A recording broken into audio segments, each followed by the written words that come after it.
All right, hello everyone. Welcome all. Hope you're having a lovely day. So you should be able to hear me. Yes, indeed. So welcome everybody. Now that we're back from the initial pre-roll ads, uh, obviously we have normal advertisements set up so that we don't get pre-roll when folks join the stream. That does mean we get an ad set right when I first start things out. For those of you who are watching on Twitch, of course, we are streaming live on the Purple app as well as over on TikTok and YouTube. So if you are watching on any of the other channel or any of the other channels, any of the other platforms, welcome in. I hope you're having a wonderful day, everyone, regardless of how you're viewing tonight. But again, if you're watching on any of these any of the stream platforms, feel free to talk in chat. I do try to read and respond to everything that comes through there. I'm not able to monitor any of the special functions if it doesn't come up in the stream elements notifications. Oh, hey, we just had a resubscribe. Thank you very much, Cap. That's 52 months. I appreciate you. You've always supported me, and I appreciate it. That also, of course, means I've been streaming I've been an affiliate for 52 months. Oh my goodness. When does that put my affiliate diversity? Trying to think when that is soon. Oh, and there goes White Stick. Thank you very much. Both of you do tend to coincide on the same day, and I appreciate it when you join me like that. Again, for those of you who are watching, if you are on Twitch site, I do obviously I have the ability to subscribe, and I appreciate it if you do. It is not a requirement, it is not an expectation, but it does help because you feed my addiction, especially in these trying financial times. Every little bit helps. So I do appreciate it. Again, it is not an expectation, but it will always be appreciated. Now, tonight we're gonna be doing something special. We're returning to a game that I have not played since 2015. The game came out in 2013. It came well recommended by Cap back then, who I've known, well, his whole life, literally. But I played it and loved the heck out of it. And I haven't picked it up since. So although I know pretty much what's going to happen, I know the basic beats, there's a lot of stuff that I forgot. Now, I'm not going to try for a full run. Such a good game where exactly. I'm not going to try for a 100% run. I never do. But we are going to try to do as much as we can and be exploratory, look around. Gonna warn you, there are some triggers in here for those who are empathic, who tend to get wrapped up in the experience. There are some things, and you might want to check out the description on Steam if you haven't already. There is some evidence of abuse. There is some estrangement. There is some self-loathing. And there are times where if you've not played the game before and know exactly what happens, you're going to worry, and that's okay. I'm going to try my hardest not to spoil anything during this and let you guys feel it, so I may not be as interactive with the story as I might normally be, because again, I know it's coming up, but I want you folks to experience this as well, especially White Stick. I know you don't get to play these kind of games all that often, so I want you to have the same experience I did. That means if you have a shred of empathy in you, there's going to be times where you're going to be worried, and I encourage you to hash it out in the chat. You're welcome to. Yeah, nothing's directly shown on screen. It's all just implied or narratively described, or narratively pointed towards. It is not going to. You're not going to see anything. This game is just you walking through your childhood home while no one's there and trying to figure out where everybody is. That's the basis of the game. So without any further ado, we're going to jump into that. Tomorrow, the plan is to do some more, or actually probably our last episode of Ale and Tail Tavern, and then figure out between us what the next multiplayer game we're going to play is going to be. And of course, we'll be back to the South of Midnight playthrough on Monday. So with that, let's get over to the game. Let's not did there anymore. Again, it's gonna do it again. I don't know why it does that. Sorry. I figured I'd waited long enough that it wouldn't do that again. I don't know how to change that or stop that. But let's go ahead and get things started. So again, this is Gone Home. It is an older game. Hey, Gusty. You don't have heartstrings in the... That is a lie, and you know it. And frankly, I'm going to have to tattle to Mrs. Gusty on you for you saying that horrible, horrible lie. You have heartstrings. I know you do. You just try to hide them because you're a meanie poo head. Yeah, that's it. Cold dead heart. Yep, pretty much. Pretty much. Alrighty, but welcome, by the way, Gusty. Thank you for being here as well. Appreciate you. Let's go ahead and start this game, shall we? Okay, we're going to be arrow keys to walk. And... Okay, we're not going to... No, we're not going to do... No. We're not going to do the commentary. Just because I wanted this to be a pure experience for everybody. So, let's do it.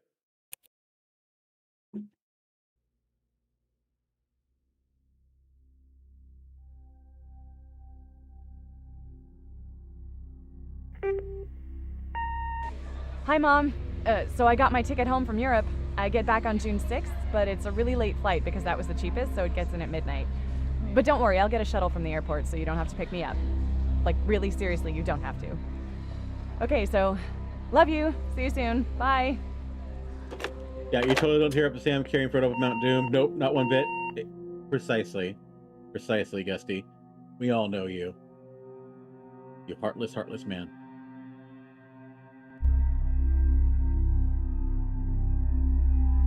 June 7th, 1995. I was looking forward to my first year of college at that point.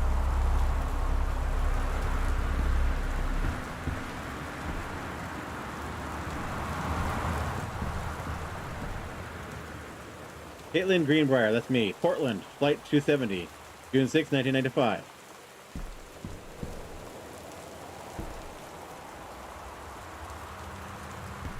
Gotta remember all the... It's a little dark. Let's go ahead and... I'm just gonna bump up the brightness if it lets me. Nope, it doesn't let me. Okay.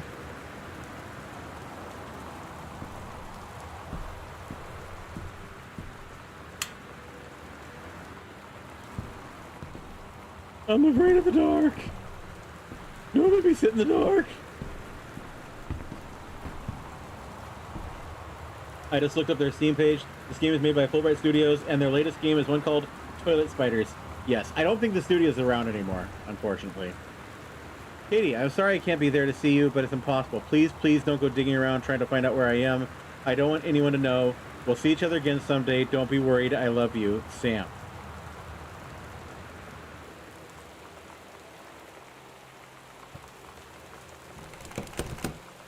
Locked.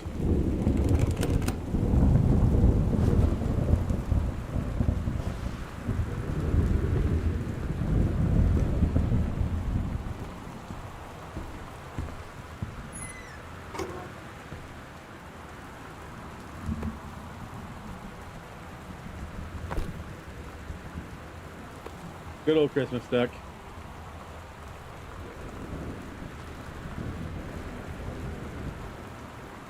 $5.99.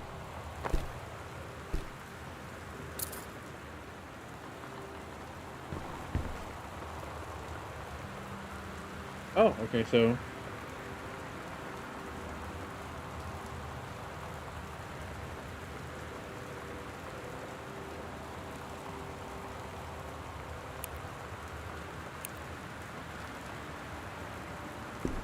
yeah, no toilet spiders. Okay, so interesting. It's a bit of a it's definitely a bit of a tonal shift for them, that's for sure.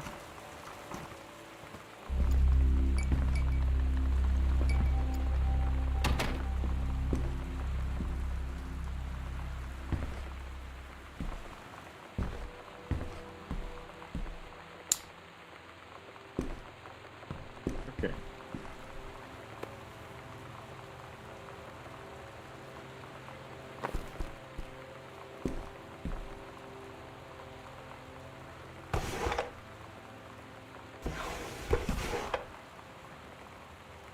Directions to work from new house. Left on grab tree. Right on Bullhorn, exit to 47 North.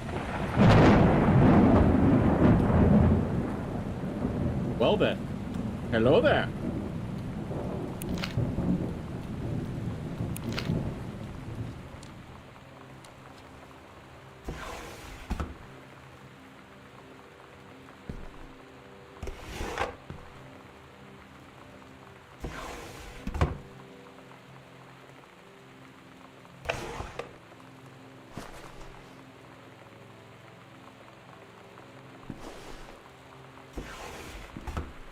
Okay, nothing there. We're gonna leave all the lights on.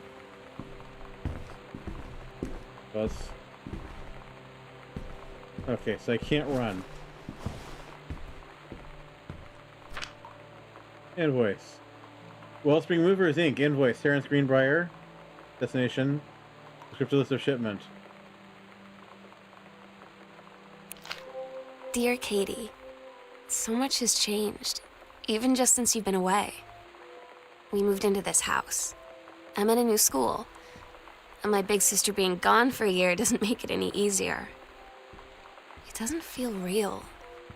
But I'm not gonna let it faze me. I used to tell you everything, and if I can't do it in person, because you're off gallivanting around who knows where, I'll tell it to this journal. Just like I was talking to you.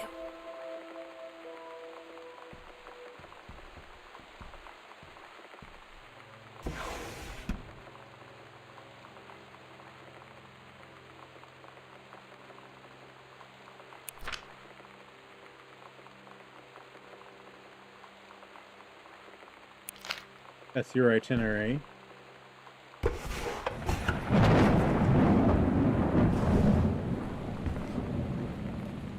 Damn, Daniel from the old neighborhood called. He wants to come see the new house. Call him back. Mom, Daniel's a total weirdo. The only reason I ever hung out with him in the first place is he had a Nintendo when we were little.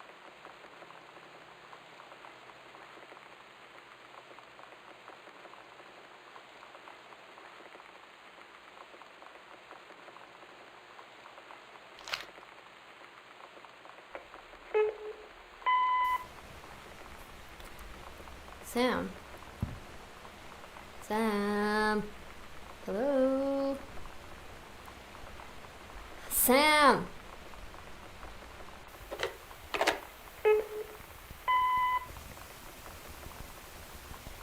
Sam, where are you? Really? I need to talk to you. Please be there.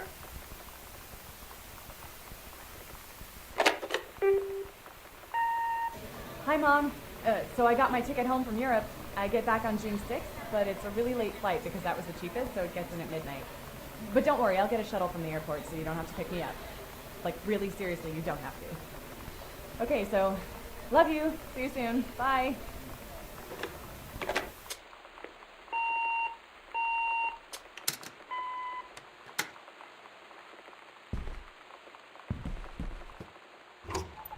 So someone's calling for Sam.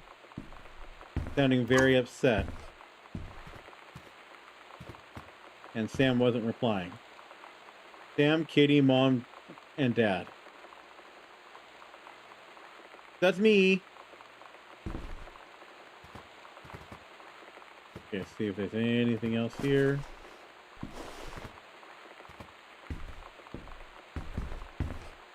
Why do you have to be so dark?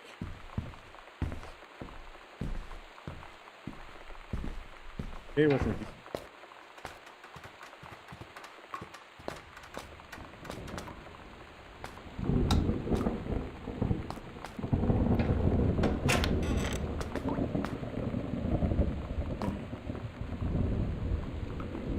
Author Magazine, 50 contests worth up to $21,000 in prizes. Stephen King critiques the art of feedback.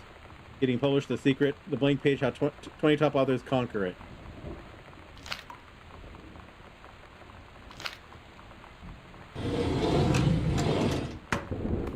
Woo!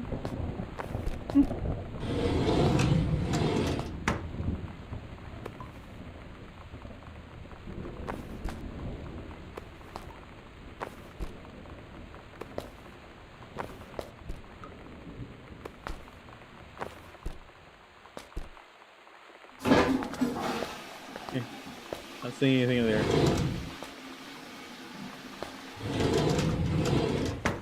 Okay. Nothing in here, it looks like. I keep wanting to run to move quicker, but it's not an option.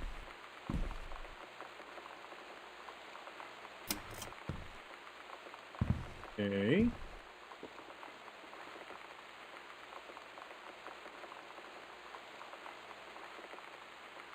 That's Mom. Someone's the designers. They look like Portland East Side. Right? No, it doesn't encourage rushing. I'm just so used to.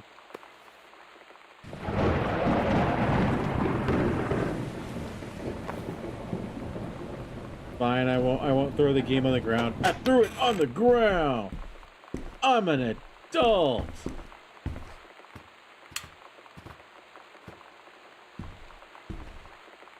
Pick up one of my trophies.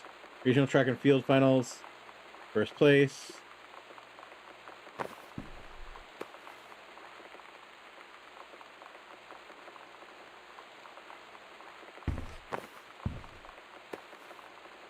Track trophy.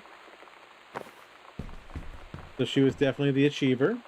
However, we won't get this much thunder. Well, I think she, the town is Greenbrier, wherever. I don't know if we have a Greenbrier here in the PNW. Why the heck am I so low? My posture's horrible. I think she just stopped at PDX. Is how I don't think this is actually in Greater Portland. I think this is in a suburb. It's a Bibble. Hello, Bibble. I will not disrespect the Bibble. I'll be good.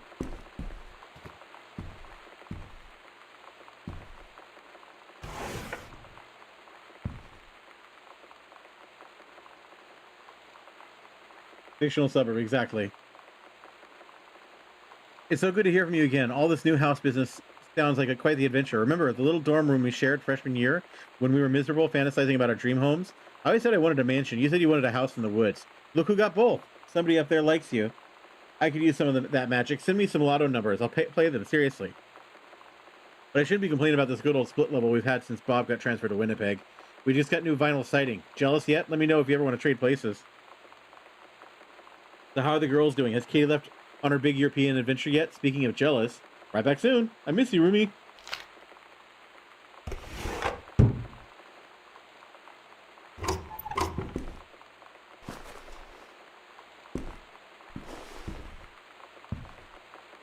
Okay. And let's go to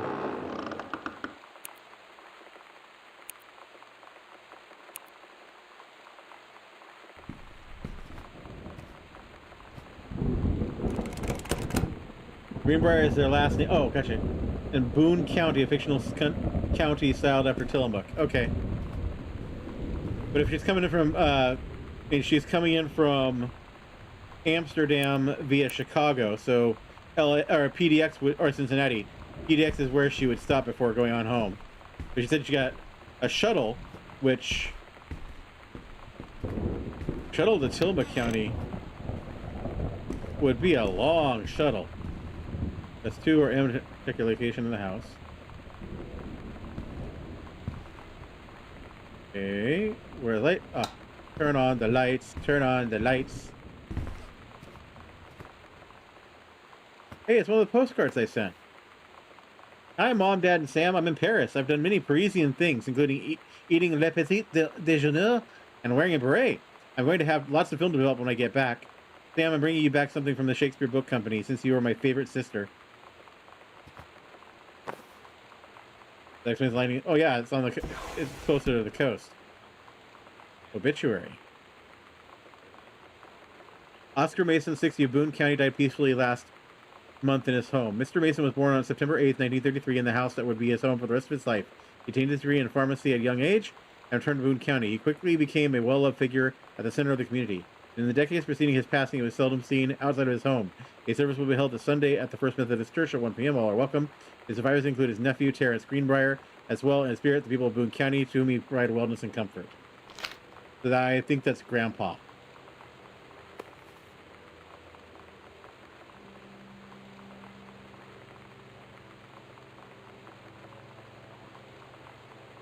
DeSoto. Who is this?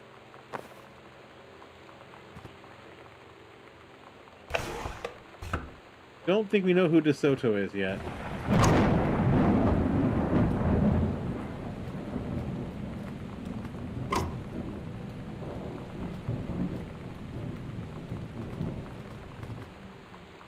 Okay, now I want to check something else out here because I think I may have ignored.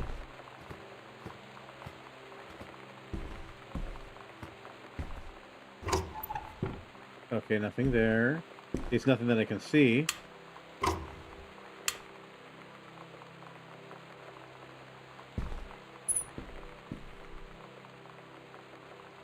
Okay. And that door is locked. Okay.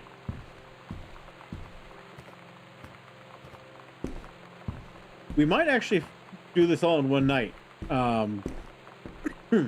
This usually takes about, it says you can speed through it in about an hour, usually about 2 to 2.5 hours if you explore everything. Read note. Welcome, new student. We hope that you're excited about your first day at Goodfellow High School as we are. Please be sure to bring the following on your first day of classes so you can get right into the swing of things.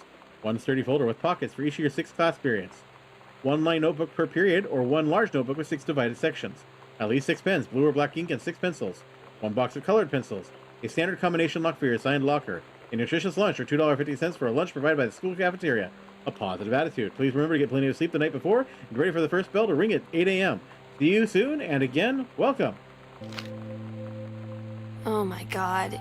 You are so lucky you finished high school before we moved into this house. So, it's the first day of school, and there I am, introducing myself to the class. And I say that I just moved into the house on Arbor Hill. All of a sudden, every kid in the room turns and just stares like I suddenly transformed into a mutant. I just stood there, wishing pretty hard for a rewind button. Because now maybe nobody knows my name, but they all know who I am. The Psycho House Girl. Great. Heaven to Betsy.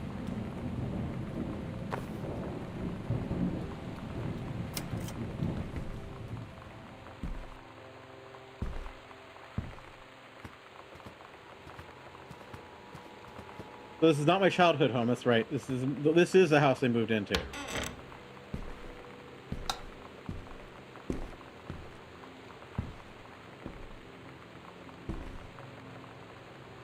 Pioneer CLD D703 combination laser disc compact displayer MSRP $999.99.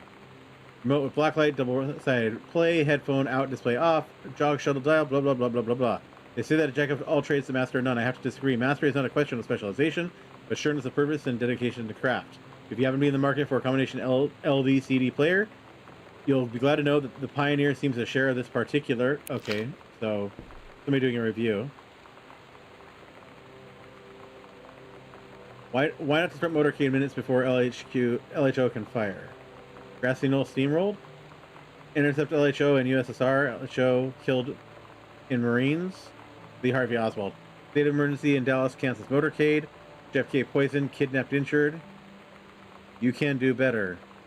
Back to basics. Send back in time to Dallas, 1963 again. What if JFK wasn't JFK?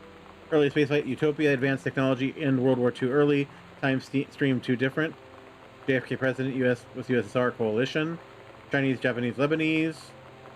Paradox result in JFK death being desired outcome. Record JFK off HBO.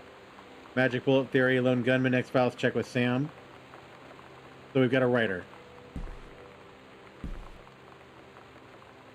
John Russell opened his eyes and saw them, the stars, twinkling if he were laying on the grass in Assembly Yard in Massachusetts, even though that place was a million miles away. No, he blinked to sleep from his eyes to look through the carbon-reinforced safety glass of the space station Archimedes. Yes, he was a long way from home, but the future needed him.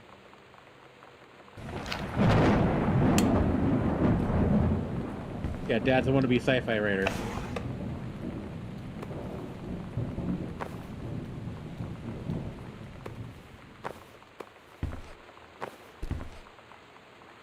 Oh, that's...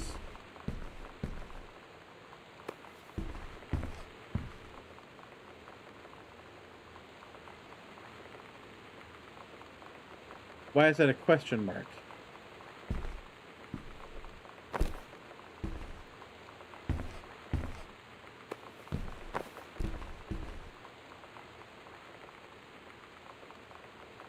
From One Arbor Hill, Boone County, Terrence Greenbrier, 1888 Dry Creek Road, Forest Grove. Yes, alternate history subgenre, yeah. Hello, Terrence. I write on what I hope and imagine must be a joyous occasion. News reaches me that you're newly married to a wonderful young woman. I have had more than a little time during my long days and nights at the house on Arbor Hill to consider my past and my family, and my thoughts have often lingered to your development and welfare in the 10 years since we last met. Your marriage gives me reassurance in that regard. I wish you and your new bride many happy years together. You're always welcome on Arbor Hill, though I will understand, of course, if you feel you cannot accept this invitation. Yours sincerely, Oscar Mason.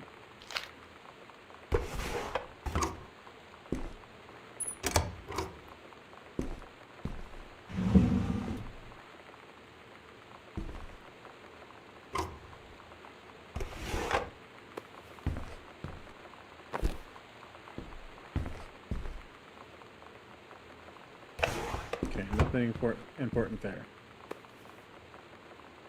The killing of JFK, a theory.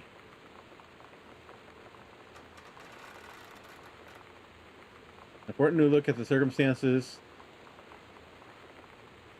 surrounding one of the greatest tragedies of our time.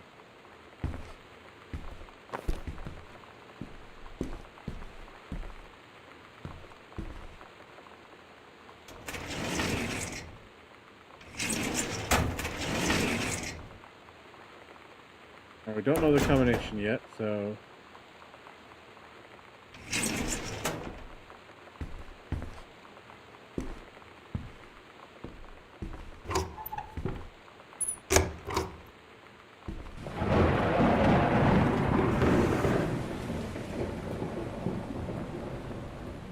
Crestwell Insurance Agency Incorporated, electrical inspection form. The wiring in the house is technically up to all safety and amperage requirements. However, multiple layers of wiring have been added into the structure over the last 100 years. The system is frequently unpredictable. Lights blink out for no clear reason. Pressure on floorboards and door frames disrupts circuits wired directly behind the surface. Properly reworking the electrical system would be highly destructive to the walls, floors, and fixtures of this structure. After discussion with Mr. Greenbrier, since there are no current safety concerns, these issues will not be addressed.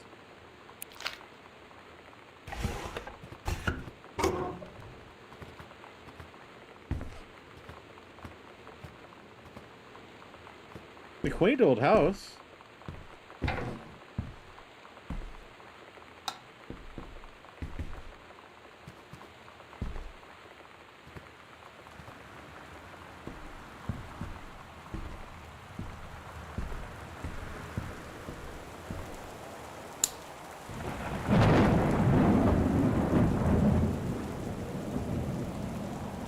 True story is I was a teenage drag queen. Readers tell us about their worst moments. 90210, does anyone still care? The male gaze, how to subvert it. Sarah Hulse, not gathering moss. The note here. The accidental patriarch villain, ambassador, messiah. The occasional, sometimes unreliable savior hero. The year on the mountain, come down the mountain. The accidental prophet. The unreliable prophecy. The accidental prophet.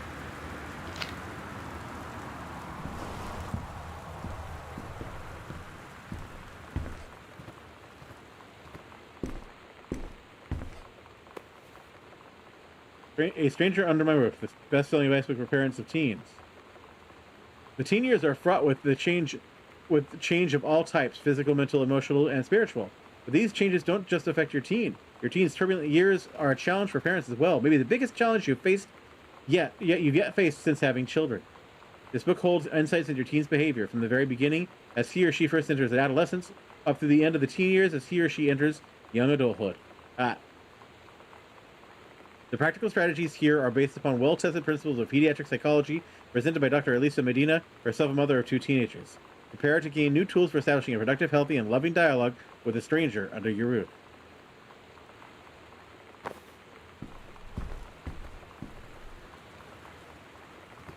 Yep, the classic, we can categorize what's wrong with your children. Dear Terrence, David asked me to write you regarding the reviews you've been submitting the last few months. Frankly, they've becoming more trouble than they're worth from an editing standpoint. There's a word limit. It's your job to stay under it, not mine to cut back to it. Even then, it's becoming harder and harder to weed out the tangents and non sequiturs from the usable copy without heavy rewrites. Readers of Home Theater Aficionado want to hear about the quality and value of the hardware, not ruminations on your childhood. David's known you for a long time and he's the boss, so I'm giving you one more shot on his say-so. You should write him a nice note thanking him for his patience and generosity. Look through your old stuff and start submitting reviews like that again. Then everyone will be happy. 0451.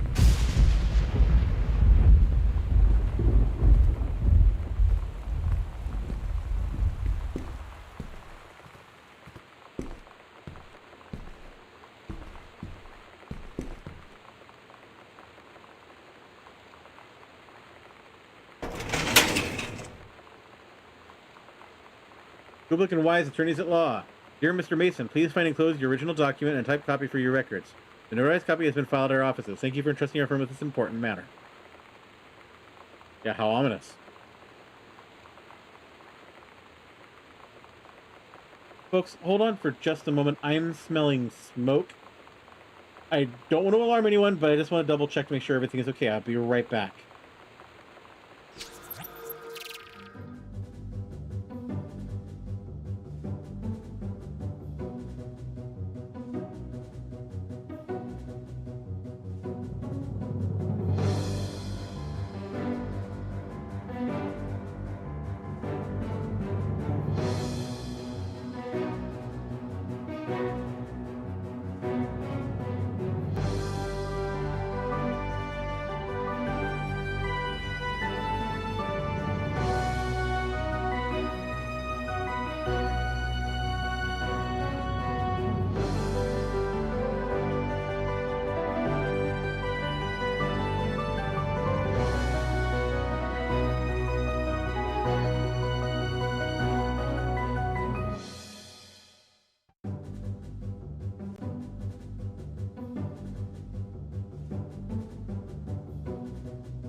All right, we're back. Sorry about that, folks. It was perfectly fine.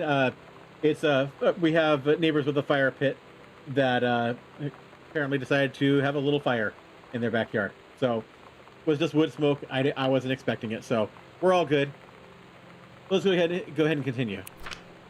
Will and testament of Oscar Mason. You didn't do it. Indeed, Cap, you did not do it. This particular time, we won't say. We all know what time it is. It's time to blame Cap. Well, it's not raining over here. Oh, you're talking about you're being funny in the game? Yeah, well, I stick yay. Anyways, I, Oscar Mason, possessing full competence of mind and memory, and after a full survey of valued items to my name, do hereby declare that this my last will and testament. The following shall be hold true upon my passing. I declare that I'm a lifelong resident of Boone County, that I'm unmarried and have no children. And who would have a fire with these temps? Apparently my neighbors. I declare that I have no outstanding debts to my name to any creditors living or dead. I do hereby bequeath every item of value of which I may die possessed, including the dwelling and surrounding acres located at One Arbor Hill, as well as any and all personal property and money accounts to Terrence L. Greenbrier, Jr. of Ellis County. In the event that said Terrence L. Greenbrier, Jr. should predecease me, then and in such event the bequest to him shall fall, and the same is bequeathed to his children as ordered by age and competence as stewards of the estate. I subscribe my name to this will this 13th day of August 1973 at the office of the Boone County Court Registrar.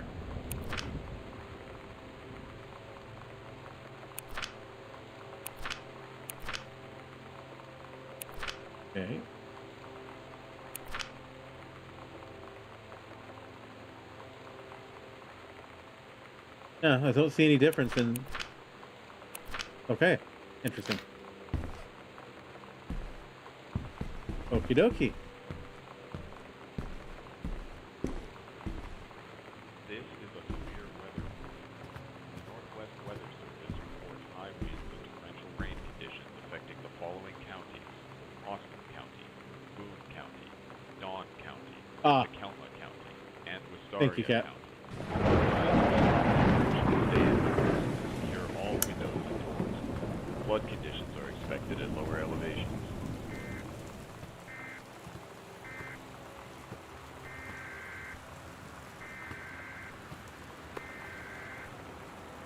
Making friends, even when you're shy, Sam thought this would help. You know that feeling where the first moment you see someone, it's like they have a big gold star around them, and you have to get to know them? Well, there's this girl. I think she's a senior. She's usually dressed kind of punk, but sometimes I see her in this, like, army uniform, and she's always drawing in this notebook, looking so intense. I had no idea how I would ever, like, have an excuse to talk to her. Till I noticed she and her friends hang out and play Street Fighter at the 7-Eleven every day after school. Back when 7-Elevens had video games. Wow, that takes me back. This is a severe weather warning. The Northwest Weather Service reports.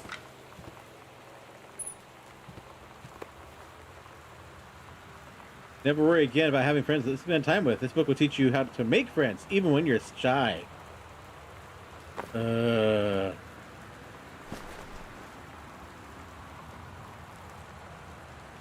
Dark Crystal. Yes. Good movie. Good movie. X-Files Season 1, Episodes 18 to 21. Now, this wasn't our house growing up at all, was it, White Stick?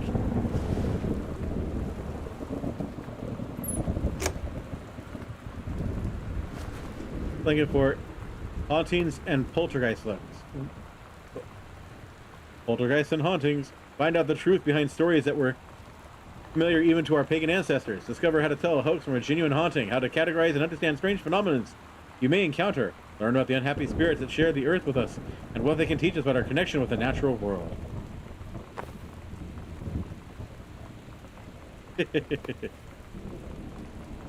Dr. Jitters.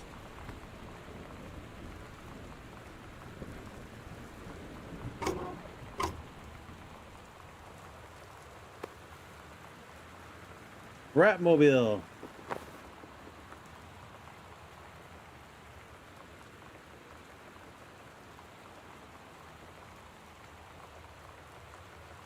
I can't quite read that. Oh, photo developing. Okay. Step and move.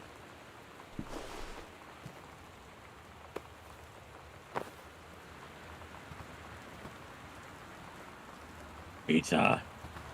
Somebody had pizza and a pillow fort.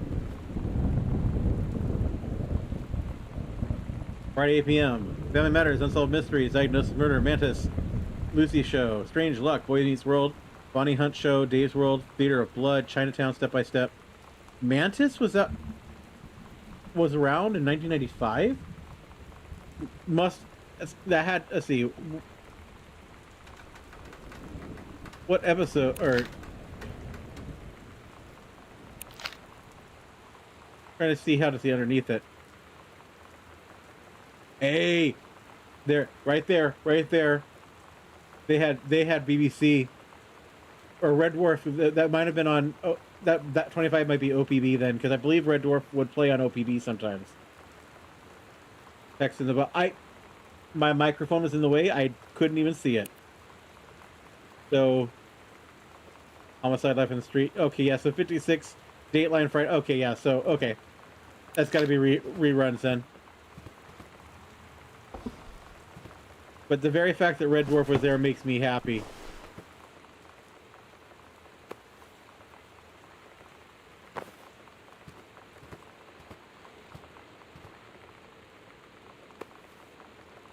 Girl Scout role model. Can I put that in my inventory? Nope.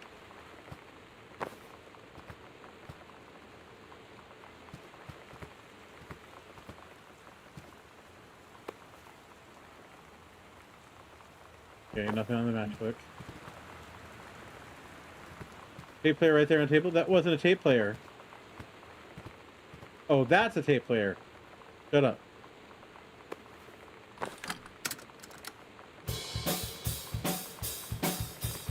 Hopefully this doesn't get me copyright struck, but hey. Hey man, how have you been? I know you're a published author and everything now, but my editor at Hi-Fi Aficionado has too much review work to go around and he's looking for another freelancer. And naturally I thought of you. You were saying in your last letter how much of pain it's been trying to find a publisher for your latest work of literature, and writing stereo reviews is dead simple. Sit at home with a glass of scotch, listen to some records, and write up how it sounds. And then get paid. I've included some issues of the mag used as examples. If you're interested, send some writing samples to my editor, and tell me your old college chum Mike sent you. Here's the address.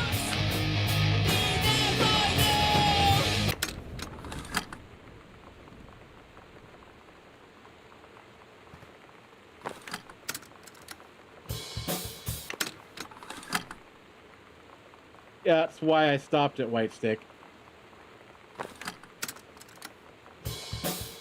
Okay, so it only lets me play... Well, it won't play the other side, so... Oh.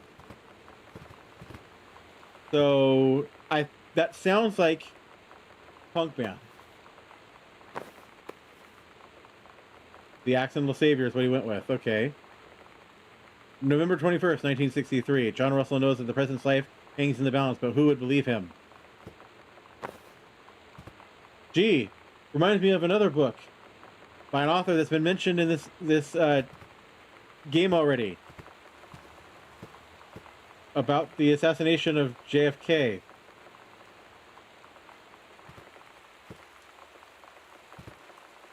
The Time Machine, Fantastic Voyage, Top Gun, Clue. All good movies. Okay. Hey Terry, enclosed, please find a Pioneer blah blah blah unit with remote and cables. We need a half-page review for the October issue, so that gives about 2 weeks to get us a copy for edit. Standard stuff like you gave us on the blah blah blah. It's a combi player, so check its CD playback with a few discs as well as Laserdisc, and they want us to definitely hit the signal to noise ratio and toss-link stuff for the high-end buyers. Looking forward to your take on it. Enjoy the unit. These tapes are for the band for a character in this game. That's what I'm assuming. That's probably a military punk girlfriend.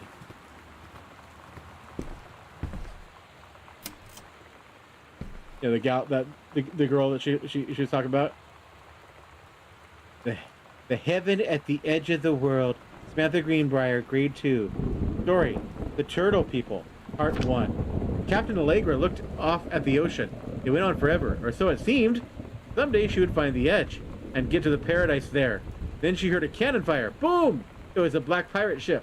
She yelled, "I thought we lost him at Horse Island." The first mate said, "Looks like you thought too soon." The black ship came up along the side. Captain Black himself came out on the deck of the black ship. He yelled to Captain Allegra, "You're never gonna find the edge. There ain't no paradise, and your father were a liar." Captain Allegra yelled back, "Then why do you keep following us, you imbecile?" The first mate yelled out, "We'll stop you, Captain Black. We'll find the edge of the world, and you'll see your father was no liar." The battle kept going until Captain Allegra's ship got away. "Now west," she said, and the ship sailed towards the sunset.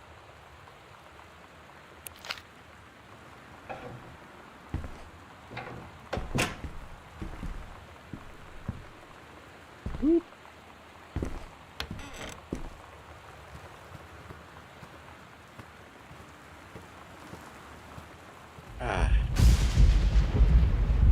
That wood smoke's giving me a massive headache. I don't know what they're burning in it, but it is not kosher.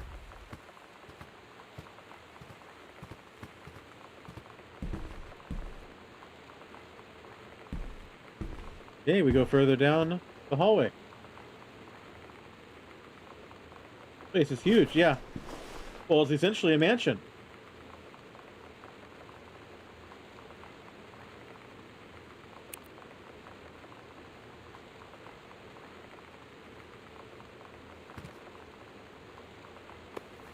Bunch of coupons.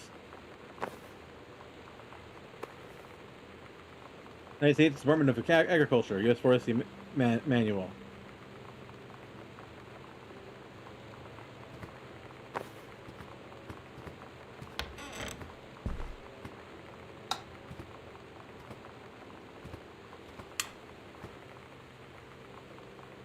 Music room.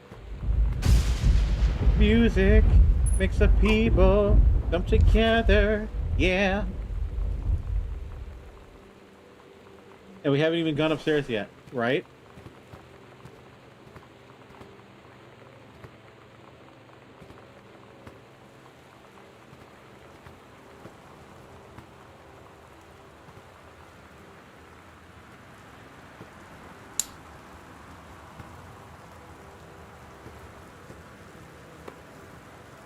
World history. Reproductive System Worksheet 6. Name Samantha Greenbrier. Date 994. Directions. Below are 2 stories. The events are all out of order. Get a sheet of lined paper. Choose one of the 2 stories and rewrite it. Begin with the title and your name. Find a topic sentence to begin your paragraph. Put the sentences in chronological order. Make sure the last sentence is a good concluding statement. Menstrual cycle. It travels through the fallopian tube. The ova releases the ovum. About 2 weeks later, since the lining of the uterus is not needed for pregnancy, it comes out through the vagina. It's incredible how the female body knows how to prepare for pregnancy. The egg doesn't meet a sperm, it dissolves. While the ovum is developing, the lining of the uterus is getting thick and soft. Another ovum starts to develop in one of the ovaries, and the process begins again. An ovum starts to develop.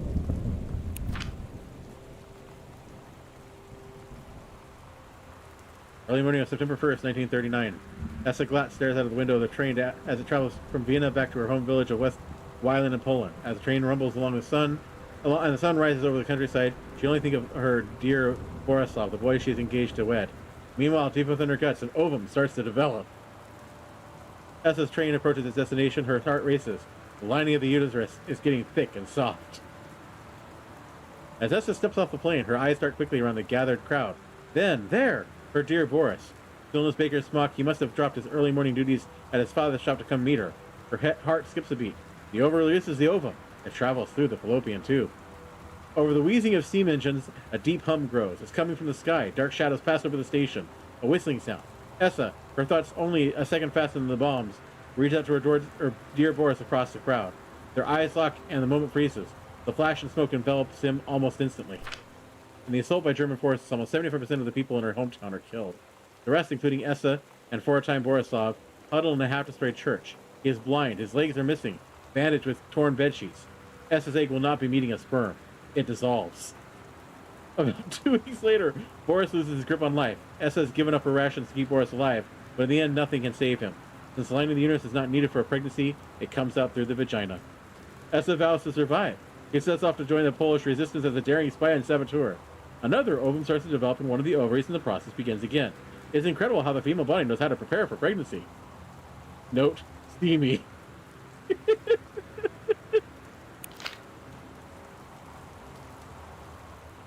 I'm sorry. I know there's some teachers who would not accept that, but I hope there are some who just, okay, that was inventive. Malicious compliance is what it is, White Stick. Malicious compliance. And I am all for it. 2. Mr. Terrence Greenbrier. I write to inform you that unfortunately Mercury Books will be unable to publish your follow-up to The Accidental Pariah. Despite the low sales of The Accidental Savior, we went ahead with publication of the second book in hopes of the John Russell series catching on. However, sales of the second book have in fact been lower than those of the first, and so our stewardship of the series must end here.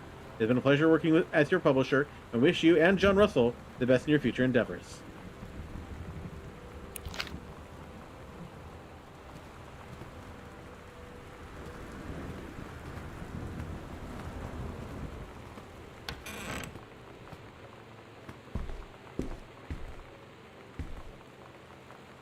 Okay, there we go.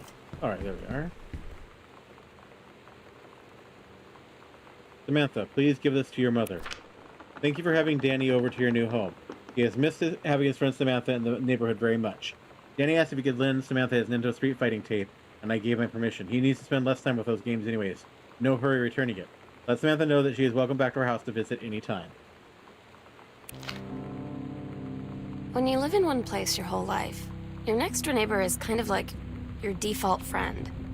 And Daniel only got weirder over the years. So moving away has been a good excuse to, like, not see him anymore.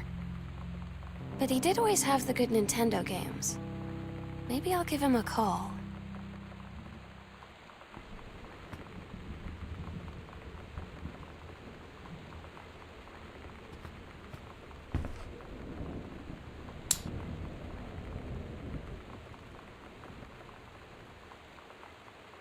Katie, please tell Mom and Dad sorry about the stuff that's missing. Damn.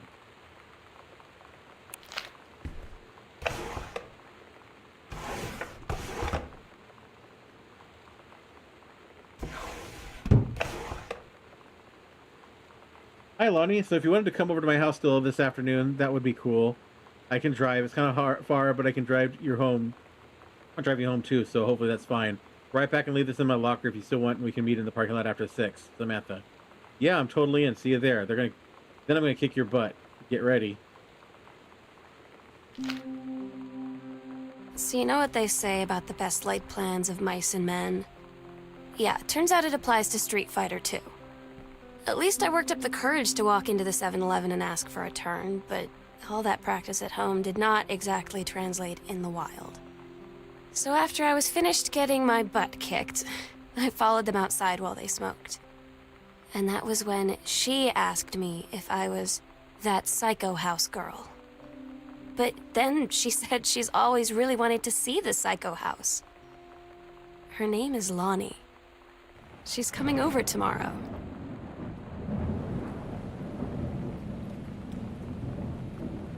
Katie, please, whatever you found, don't tell Mom and Dad. The attic.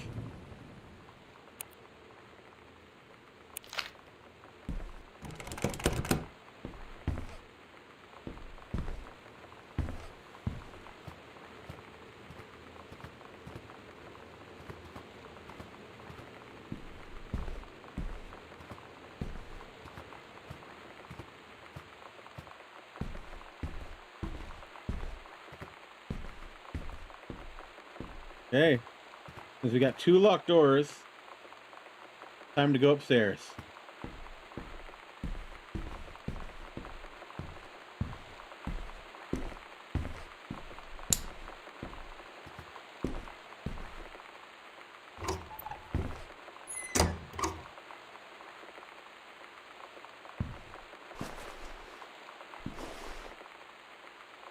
Controlled burn scheduled for Boone County. Plumes of smoke will rise above the northeastern region of Boone County over the better part of next week as part of Forestry Service run controlled burn of overgrown sections of the Flintlock National Forest. Forestry crews have been preparing the area for months. The burn operation will take place between 8 a.m. and 5 p.m. on Monday, Tuesday, Wednesday, and possibly into Thursday, depending on the speed of progress, according to the Forestry Service. In addition to removing dead and overgrown vegetation that can lead to wildfires in the drier months, the operation will serve as a valuable training tool for the forestry and firefighting personnel involved. To see your conservationist Janice Greenbrier. So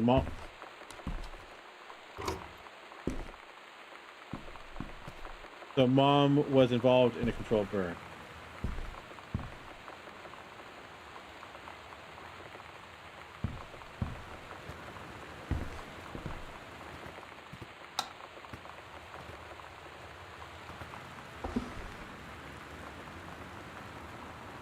Bruce Pendleton, head of personnel, Forestry Service. To aid in the upcoming prescribed burn operation, arranged with expertise in the procedure is being transferred to the station at Flintlock National Forest effective 9/2/94. Please see attached personnel file. I think Mom may have been with the Forest Service. Yeah. The overseeing official of Flintlock Forestry Station, Senior Conservationist Janice Greenbrier, aka Mom, is charged with the supervision of transferred personnel. The duration of transfer will be based upon performance evaluation as well as the recommendation of the overseeing officer.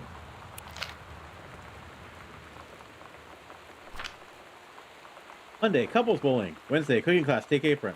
Friday, ballroom dancing. Monday, couples bowling, cooking class, ballroom dancing. Cooking class, ballroom dancing. Cook the big meal for Terry and Sam.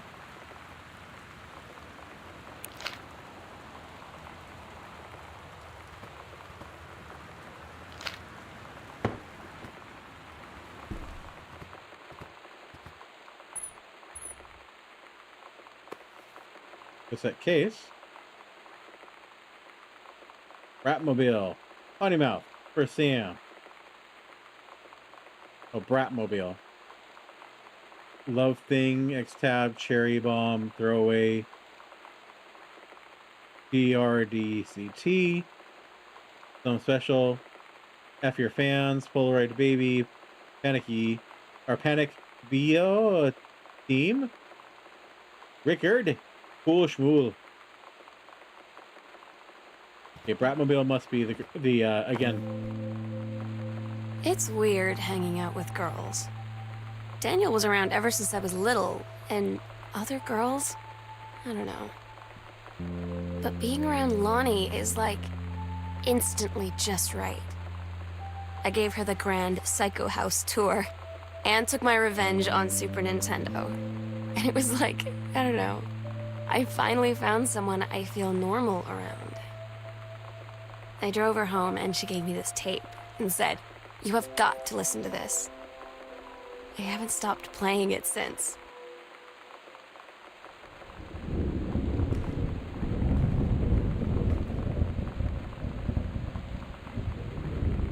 Sam, stop leaving every damn light in the house on. You're as bad as your sister.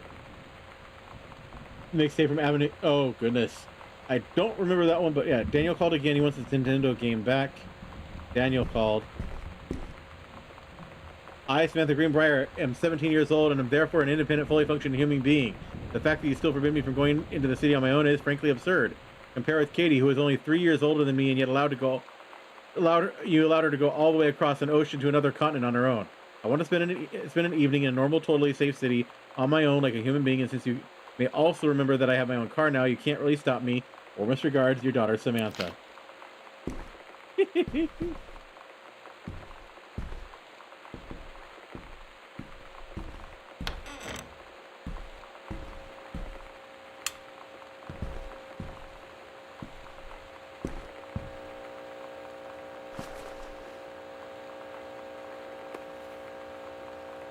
Adventurous, the cat return. No, okay, another thing is gone. So the CD or Laserdisc CD player is gone, and the Super Nintendo is gone. Read codes.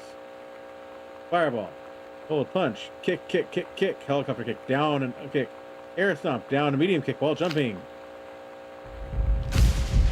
And she was clearly a Chun-Li main.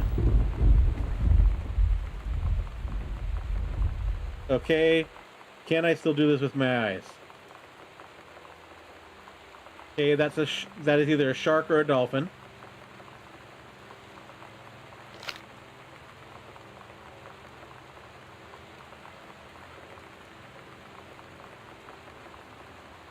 This one's a little bit harder. Oh, gee, shocker, it's a heart.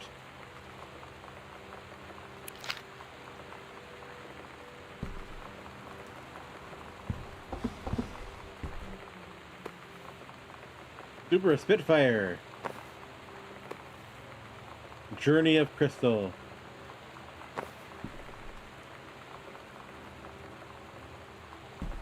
That hurt your eyeballs? Were you able to do it?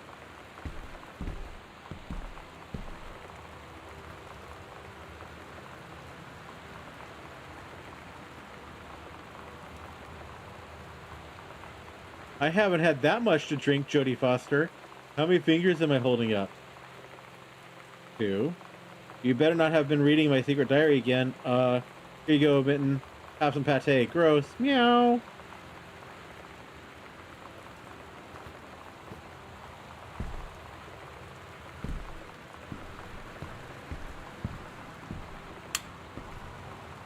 Grab Steggy, Stelly. Steggy. Hi, Steggy.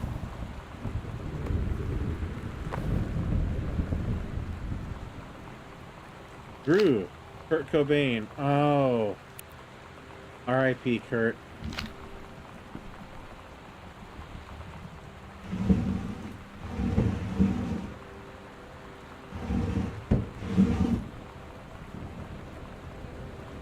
The Great Molasses Flood in 1919 saw a storage tank person. Oh, welcome back, folks. Oh, it's like, yeah, the hidden pictures, stereographs, whatever you want to call it. Exclusive A's in Africa, Soul Asylum Live, Eddie Vedder, Weezer, Rook Assault, Once It Now, Max and Martine, Wonderful Murder at Stonehenge. Oh, hold on. There's something down here. Read brochure. This is the one me and my dad are building. Want to go for a ride when it's done? Here's the exciting new Brother 150, a bike with speed, style, and impressive get up and go. Brother 150's rival 4-door kitchen produces speeds that will surprise you. A 2.5-gallon tank provides the ability to ride for longer distances. Dangerous.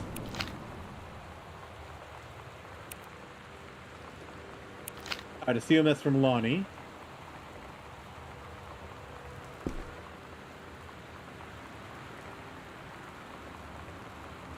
What? Name, Samantha Fletcher, Teacher Fletcher, subject class 1, engraving, grade C-. Not a challenge in assignment, metal plaque for family portrait, reasonable subject, not complex. When I said that mom and dad should be replaced with parents' names, I did not mean just add them underneath. Acceptable on edges show more pride in work. I saw a very upsetting thing when we were visiting Seattle. Gift shop was selling a printed out copy of one of Kurt Cobain's spiral notebooks. Felt weirdly invasive considering the rumored reason for it, but yeah.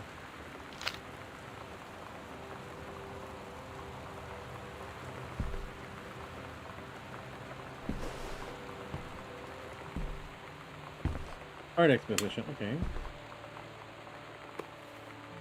The Misfits. She very clearly got very much into punk, and frankly, I don't blame her. Because punk is cute. Sam, I think the creative writing track would be perfect for you, Miss Leia. Reed College, one of the nation's most lauded private liberal arts and sciences universities, is proud to announce its 14th annual summer program for young scholars. This program invites students of grade 10 and 11 to attend lectures, workshops, and discussions covering a wide variety of intellectual pursuits. By focusing on small group sessions and close faculty-student interactions, the program encourages young minds to thoroughly explore areas of growth and enrichment as they approach the threshold of higher education. Beyond the benefits of the program itself, 3 students from each track will be offered a full scholarship for the first year at Reed, if they decide to attend the university full-time as undergraduates and are accepted by Reed's admissions board. Educators at student schools have been provided with documentation outlining the specific requirements for each track and processes for submitting portfolios and applications. Students accepted to the program will be notified at the beginning of calendar year 1995. I have to see if a tent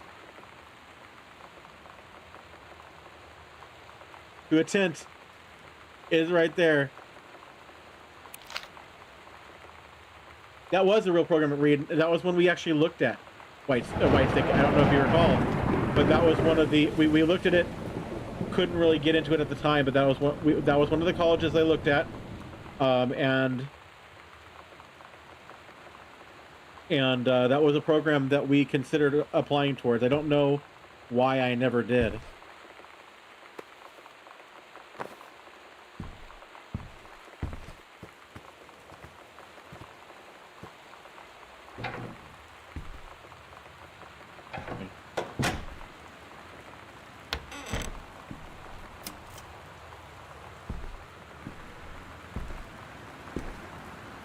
Board game.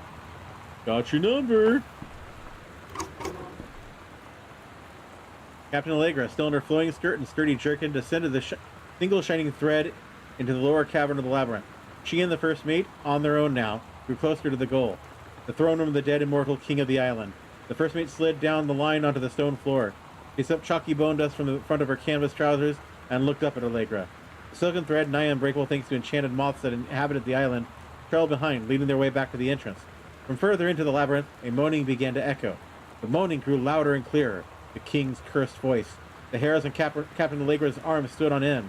He looked back at the first mate, whose eyes remained locked on the blackness of the passage for a moment too long before noticing the captain's gaze. The first mate nodded silently ahead.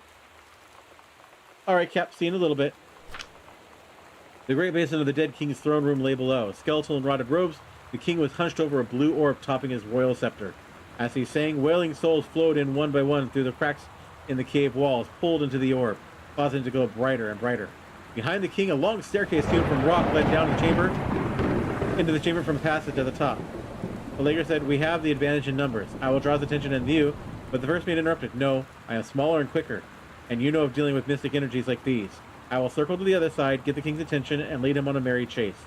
She held up the silk line, all traced by this invisible thread, of course. It's a good plan, but perhaps we should go together, Allegra said. The first mate shook her head.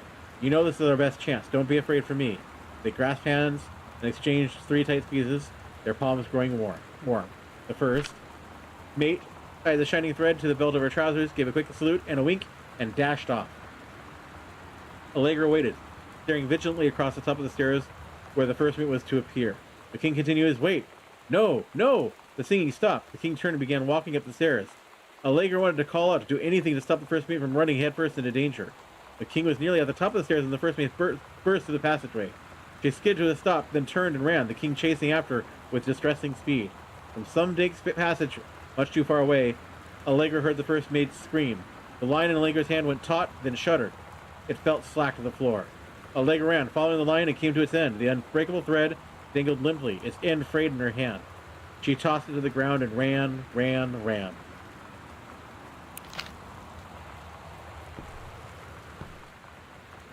And Sam had this in like 4th grade.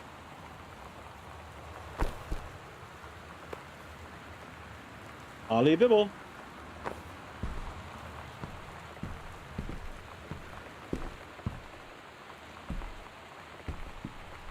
So, nothing to give me a clue as to what her... Well, no. I mean, 1017? Probably not, but...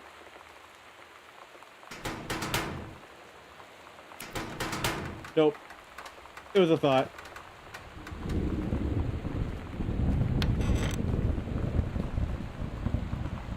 Oh, that's the entrance to the room. Okay. Oh, it's just another door into the room. Okay.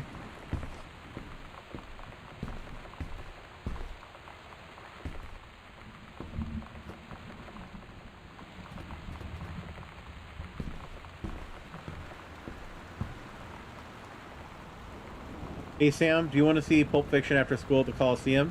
It came out last weekend, and Todd won't shut up about it, so it's either good or we can make fun of him for liking it. My mom is supposed to cook dinner for us tonight for a change, but I can just ditch out on it probably. What time? Also, isn't that movie supposed to be really violent? Am I going to barf? According to Todd, it's pretty hardcore. I mean, I guess Uma Thurman gets stabbed in the heart with a heroin needle. That's kind of hilarious. Also, something about cheeseburgers is important. I think Todd's going to come so he can see it again if that's okay. Is that 15 okay? Don't barf. Alright, see you then.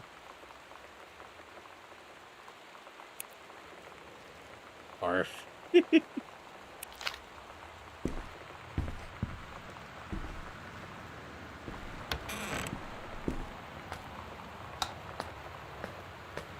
Brush, toothbrush.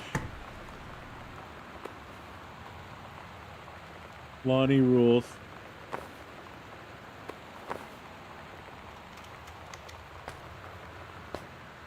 At least I'm not turning every faucet on.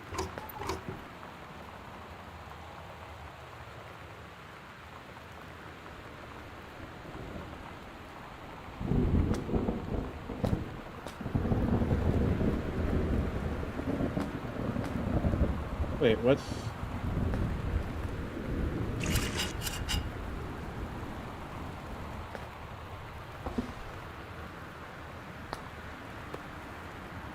Wild color. Red right hand. Okay. Lonnie That's brought her hair hair dye over today. She said, I need to fix these roots. Think you could help? Dyeing hair is weirdly intimate. I don't know if I've touched someone else's scalp before. That's pretty intimate, right? It felt intimate. We looked in the mirror together after, and I expected her to say something about how it looked crappy, or good, or whatever. But that's when she said, "You're so beautiful." And she was looking at me. Right in that moment, I wanted to say something, but I waited. And the moment was gone.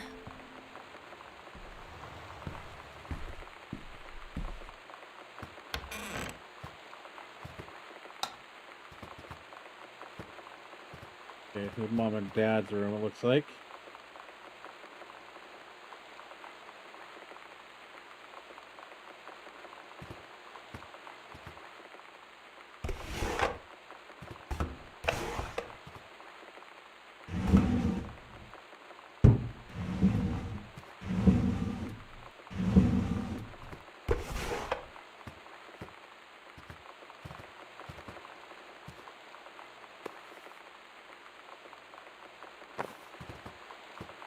And Mom left her purse behind. Dear Mom, Dad, and Sam, I'm in the Channel. This is my second passage to the Channel. On my way back from London, this time going to Brussels, Belgium. Sorry, I didn't write you on the way to London, but I was too excited about the Channel. London was great, Dad. I know you've always wanted to visit, and I think you really should. You'd love it. If you all wanted to come back here as family sometime, I guess I could be convinced.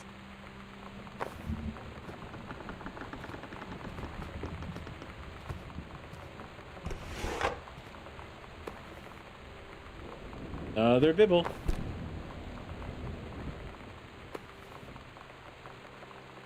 Unknown Dimension Literature.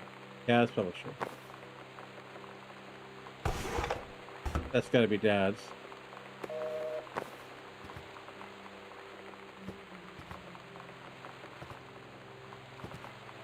I've lived in houses smaller than these bedrooms. Right?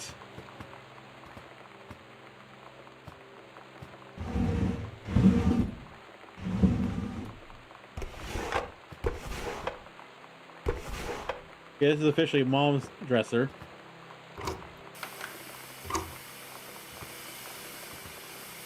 Another VCR gone. I don't remember that part. So, Bridge on the River Kwai, Silence of the Lambs, all these bootleg VHS tapes. Inside Edition, Sound of Music, The Heels Are Alive, Butch Cassidy and the Sundance Kid, and The Fugitive. All the President's Men. Aw, Mitten.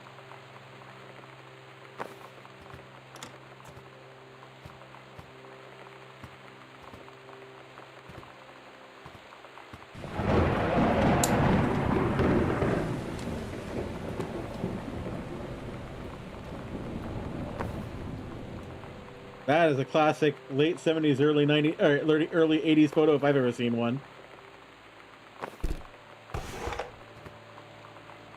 Dear Jan, oh honey, let me tell you, I understand how you feel. Bob and I have had our own down periods. It's become a bit of a way of life, actually. You used to each other, you live your own lives in the same house, the kids grow up, they go away. I'm sorry, this isn't helping, is it? Don't worry, Terry will get over whatever is distracting him. Things will go back to normal. And as for Sam being distant, that's a teenager for you, nothing to worry about. In the meantime, though, this controlled burn, that sounds like quite the adventure. Let's cut to the chase. The new ranger they sent? That's what I want to hear about. Ranger Rick. You have to be kidding me. It's too perfect. You have to tell me everything and send pictures. I want the whole package. Wait, that sounded wrong. Keep your chin up until Terry is out of his slump. In the meantime, write more letters to your old friend Carol. She adores them.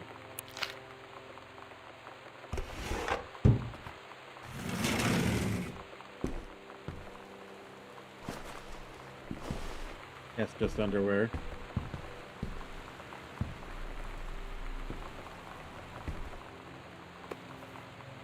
Watercolor technique.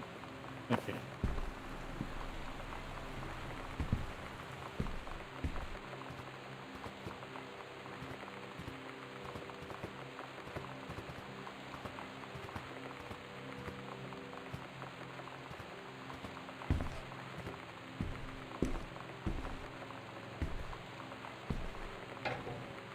That's not ominous.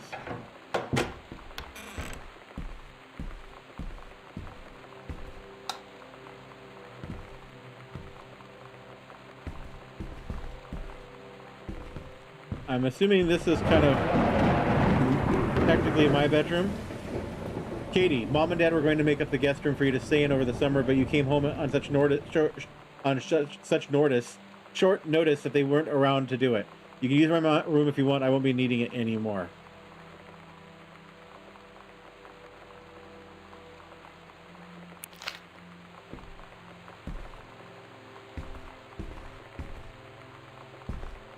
That's not ominous. Composition book. August 31st. A tall shadow in the upstairs hall. When I rounded the corner, no one was there. How tall was Uncle Oscar? Note, I was not wearing my glasses. A faint voice coming from the bottom of the stairs. I said hello, did not investigate, probably was the furnace. Poured milk from a carton in fridge. It was spoiled. Pretty sure I read the spirits in sour milk. Milk was just bought yesterday. Ooh. Ooh. Also ghost milk. Ooh. Lonnie says she feels a presence in the TV room. I suddenly begin to feel cold. We build a protective pillow fort. Lonnie and I employ Ouija board as our medium. Disturbing messages are conveyed from the other side. Oscar definitely here. Enlisted Lonnie to stay up all night and help patrol premises, recording any signs of otherworldly presence. Lonnie reported many sightings, but all remained unconfirmed. Possible ectoplasm in attic, probably due to leaky roof. Sample taken just in case. Despite our best efforts, we both fell asleep around 4 a.m. All in all, a successful night.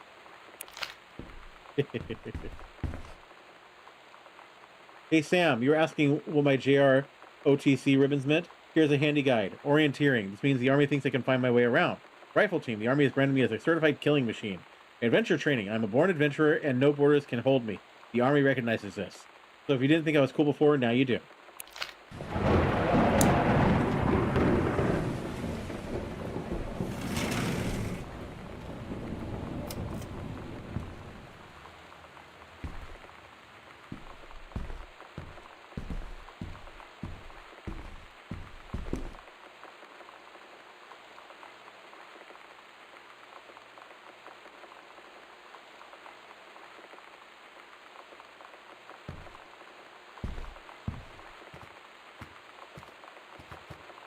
Okay, I'm going the wrong direction. Let's go back. Okay.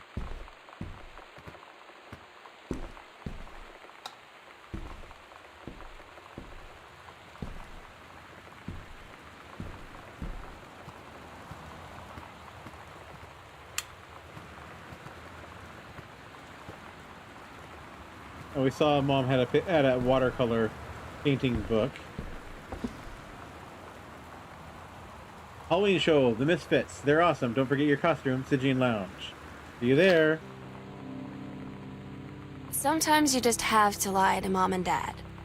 Like when Lonnie asked me to see a band with her and stay over at her friend's place in the city after. That's a lie to Mom and Dad's situation. But it was so worth it. The girls on stage were just so loud and real and awesome. And everybody was moving together like one huge tide of sound. Between two songs, Lonnie leaned over and said, "How do you like your first show?" I was so happy. I felt tears starting in my eyes. And then she up and hugged me. I think she could tell.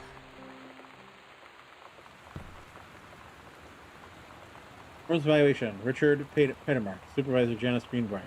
Knowledge 5, communication 5, work ethic 5, overall 5.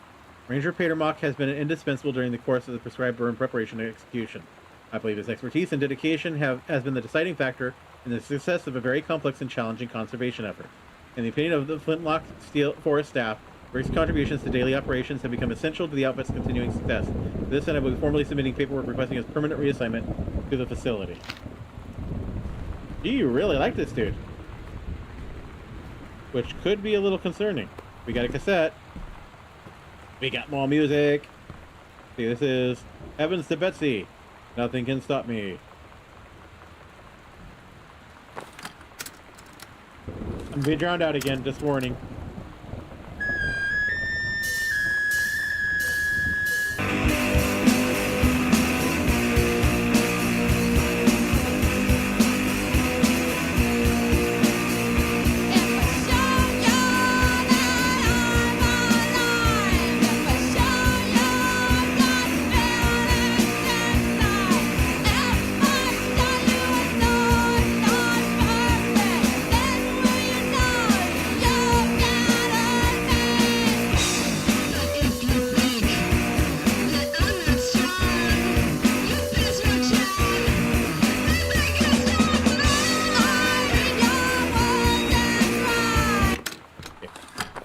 I'm not gonna force you folks to listen to all of it, but that's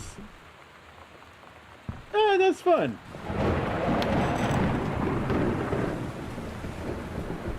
Okay, give me lights.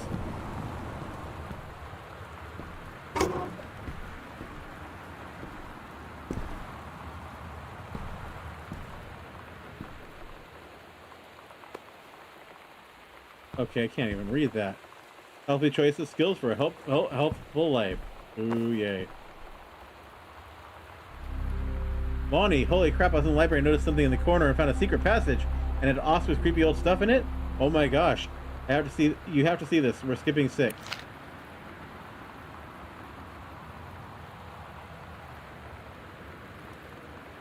Secret tunnel. Secret tunnel. There's a door I missed over here? Okay.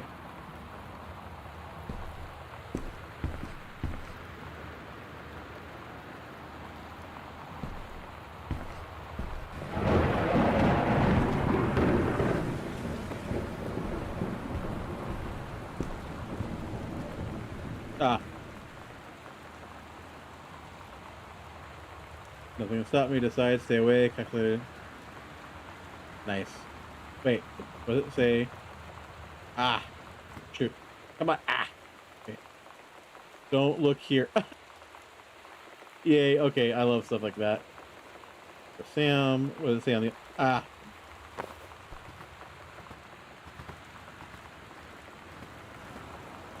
But yeah, written on old style printer paper roll. Well, it was the 90s. And this was government work.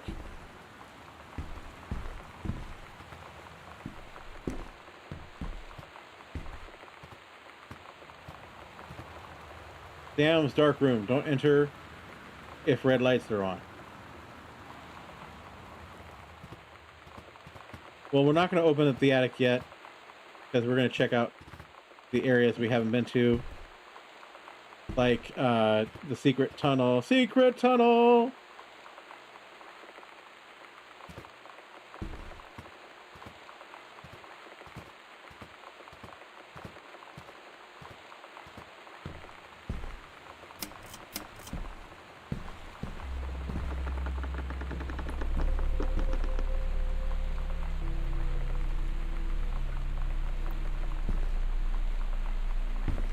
I can't see.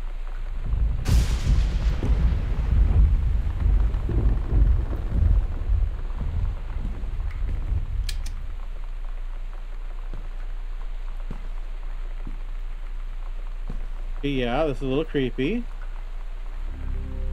Ghost Hunter's house investigation log. Hidden compartments found. 3. Library. Upstairs hall. Foyer. Evidence of the supernatural discovered. None.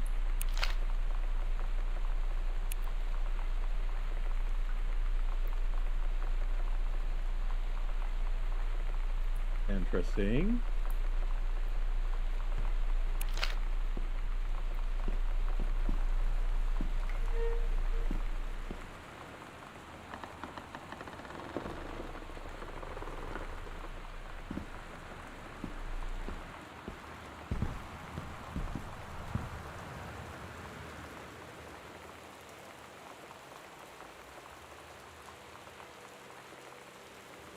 Okay, so it should be something over here.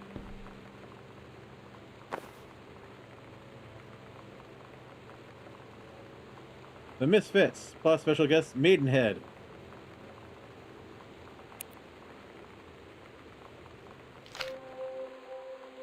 At Todd's brother's place after the show, there was only a futon to sleep on, so Lonnie and I shared it. The lights went out. I was turned toward her. My eyes started to adjust, and then I could see she was looking at me, too. In the dark, she smiled. My heart was beating so fast. I rolled over. I felt so, I don't know, nervous? After a minute, she put her arm around me and was so close and whispered in my ear, "I really like you." I just nodded my head, and I really hope she could tell. I really hope that she meant what I think she did. I felt like a shook-up can of soda ever since. I hope we have the chance to talk before I explode.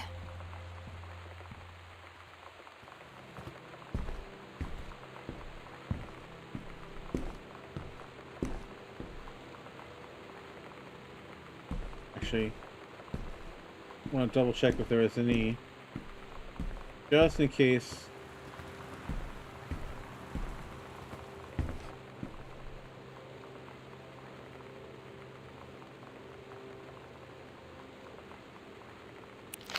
You can try 1029 as well, just in case in her bedroom.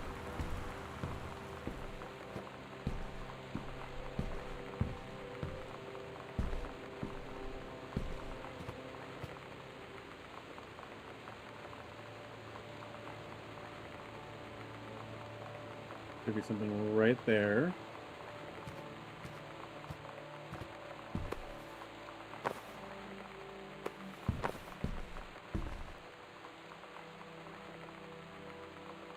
They can come. Okay.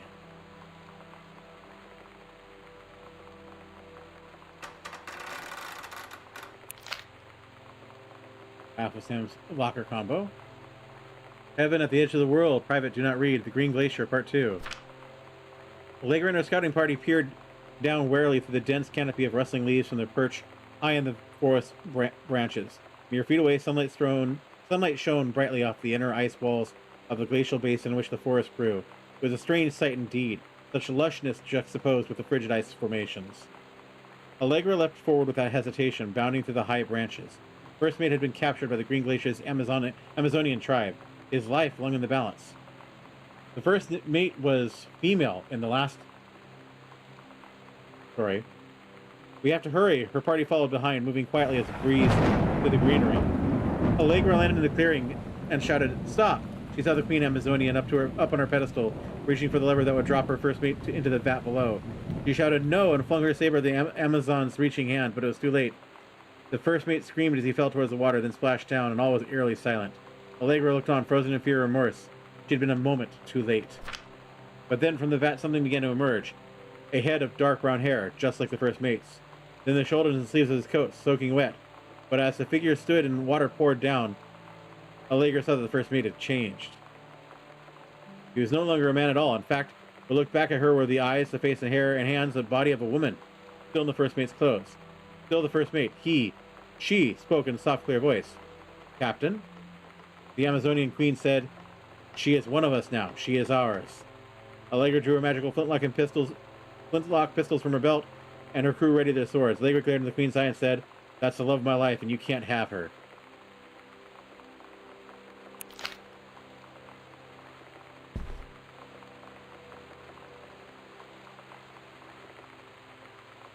Okay. Can't go to the basement yet because we don't have the key to that either. That's definitely Lonnie then.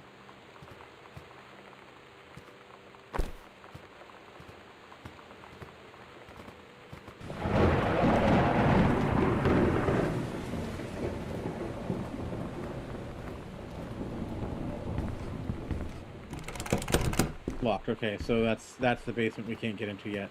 I got turned around.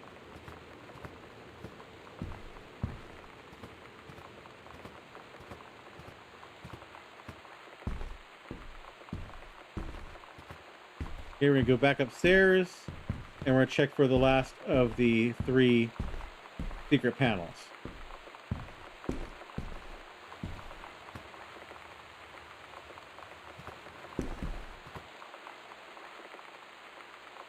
Great. Okay, so over there.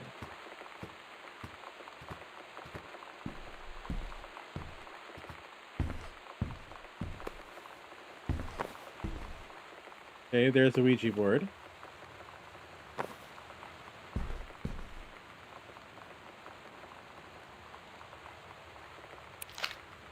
Okay, we've got the whole locker combo now. Queen combination, Sam lock, read note. Hello? One. Hello? Who are you? Oscar. What do you want to come back?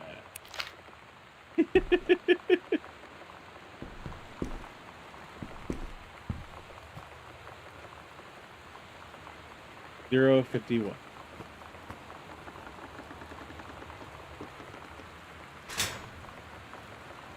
Okay. Okay. Lonnie came over today. Everything was different.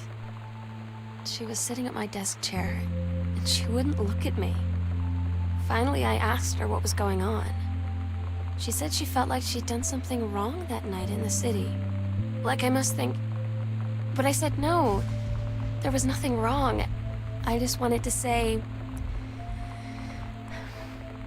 But I couldn't find the words. I felt like I was gonna cry, but I wasn't sad. She got up and sat next to me on the bed. I looked at her. Lonnie, do you think you could ever. And that's when she kissed me.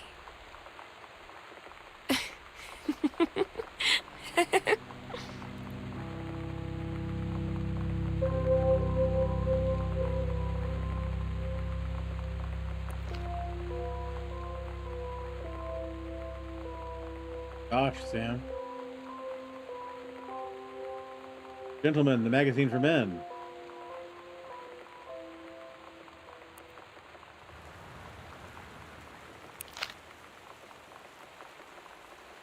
And we see 2 items that still have their store security tags on them.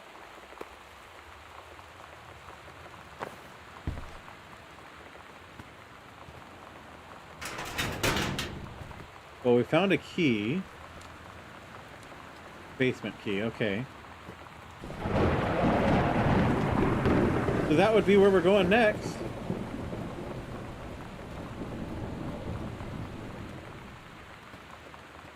Okay.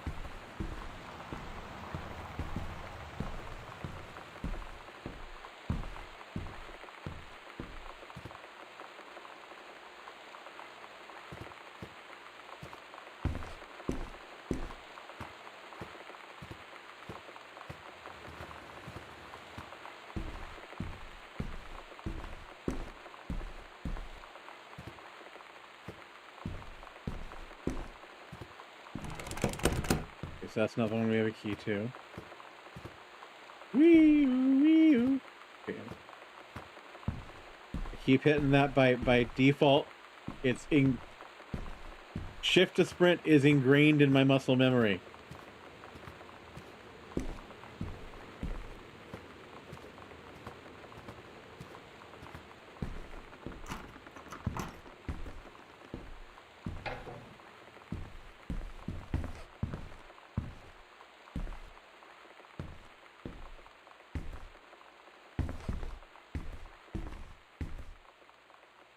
Come on, give me it. Thank you. Okay.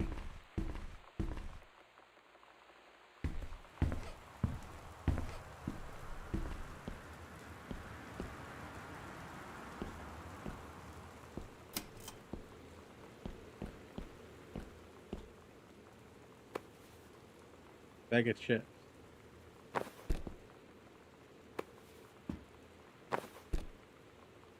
Should have brought it back. Yeah. You don't think you need a flashlight, usually. Dear Samantha, I would like to cordially invite you. Thank you for having me to your abode for the Thanksgiving holiday with your lovely family. I enjoyed the flavorful potatoes, and also it was weird being around your parents for that long. It was pretty funny how impossible it is for your dad not to be awkward for more than 30 seconds at a time. Very cordially yours, your close friend and confidant, Lonnie D.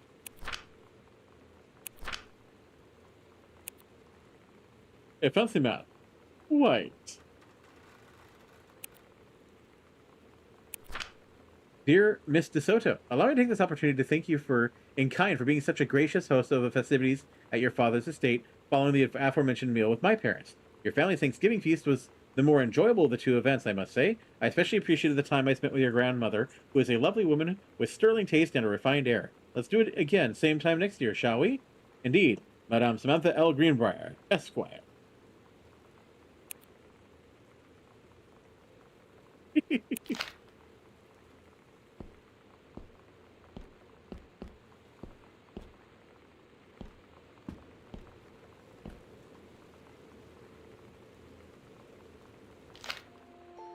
It's different now. I mean, we still hang out all the time like before. But now when no one else is around... Well, you know. So you could say we're dating. But it's secret. Secret dating? I don't know. I mean, I guess that's the real difference. Now when we get off the phone, or go home for the night, or it's just quiet and we're alone, we say I love you.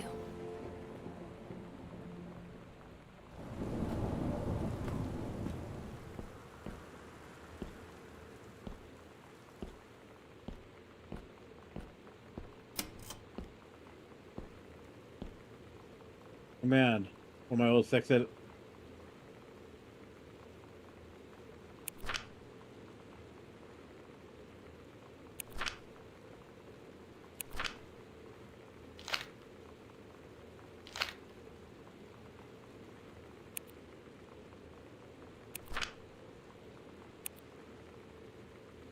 Oh, see, Caitlin did exactly by the book. She just put the sentences in the appropriate order. Black.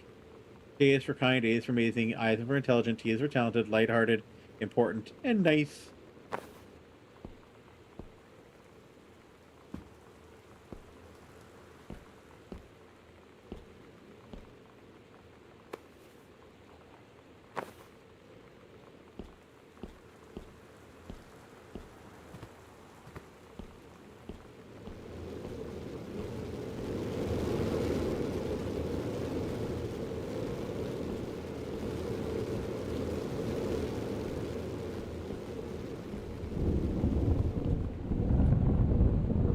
Jeez, this is so dark.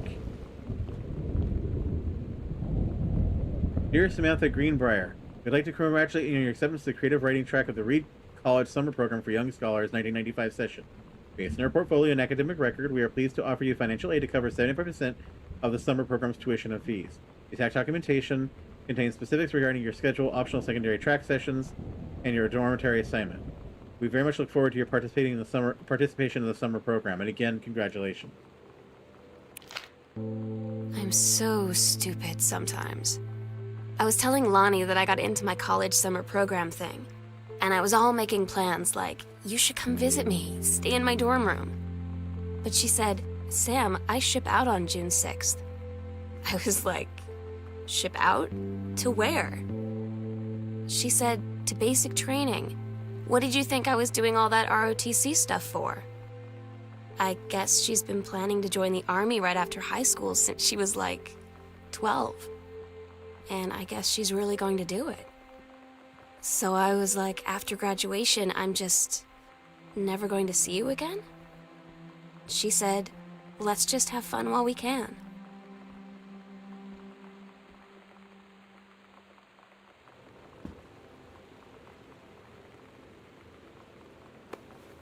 On Dad's book with something stuck to it. Dear Terrence, thank you for sending along a copy of your newly published book. An author's first published manuscript is a momentous occasion. I read it this afternoon. I certainly recognize my son in the subject matter. An author's work is the externalization of that which he holds dear and that which he fears, and in this respect I believe your work was successful. The lens through which the personal shown was needlessly clouded by generic genre cliches and impossible dimension science fictional Deus Ex Machina.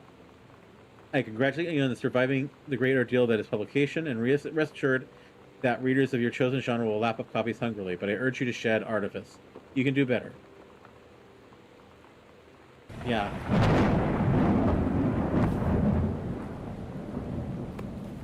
Letter from Granddad.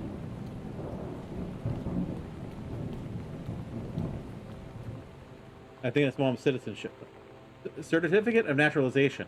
On July 20th, 1972, the court, having found that Janice Elizabeth Connolly Greenbrier, then residing at 1010 Fifth Avenue, Seattle, Washington, intends to reside permanently in the United States and has complied with the applicable provisions of such naturalization laws and was entitled to be admitted to citizenship, thereupon ordered that such a person be, and she was admitted as a citizen of the United States of America. In testimony whereof the seal of the court is hereunder affixed this 20th day of July in the year of our Lord, 1972. Horace E. Culver, Clerk of the U.S. District Court.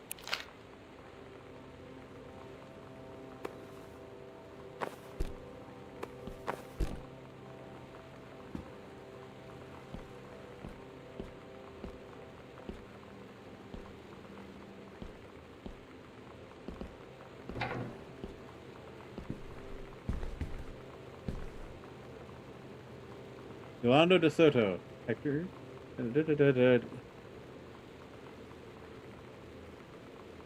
Oh. Sam had a... Dear Sam, I'm so happy you liked the drawing. I was thinking of this when I drew it. I knew you'd be able to tell. You'd love Mexico. I think, probably. The nature here is totally different than back home. I keep thinking about Allegra and the first mate lost on a mysterious island when even the clowns are out to get them. And then I think of them together, out there in the wilderness together, and start thinking of you again. I lie here in bed and I can almost feel you. I've been trying to save it up for when we're together again. I haven't done a good job, okay? But I tried. Okay, enough about that. Your last letter got to me the day before we started driving back north. We're racing this letter home. If I get home first, we can read it together. And yes, I'm taking tons of photos. Oh, so much fun together. Time together in the dark room. So she shipped out, and looks like she was stationed in Mexico, or that's where she did some of her training.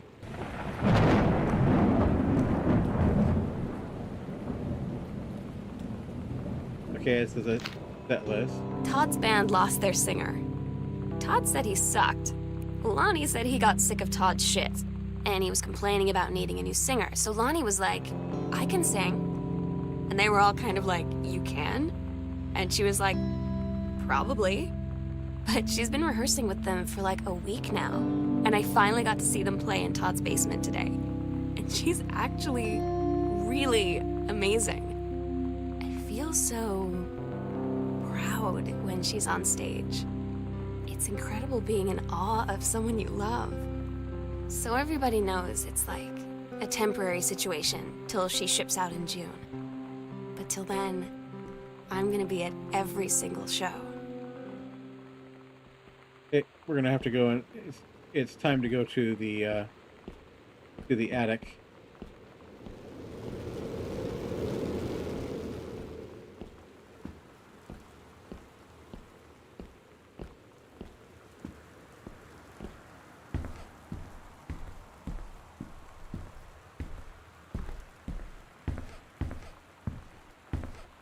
Oh man, FPS stutter going on here.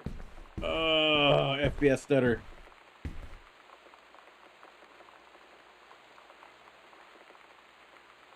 Oh, goodness. Gracious me. Hold on. Sorry. My background is showing. There you go. Fixed it. Don't mind me.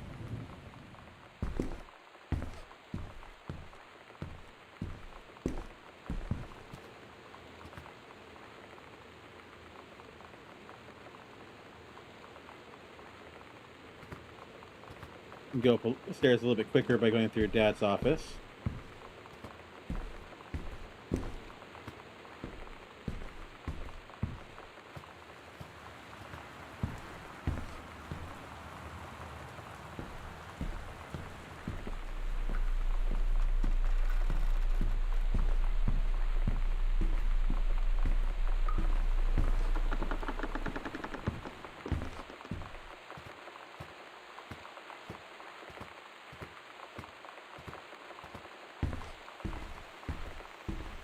Nope, the attic's not that way. I thought it was that way. A little bit further on this way.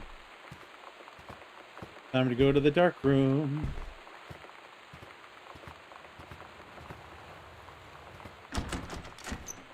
Locked.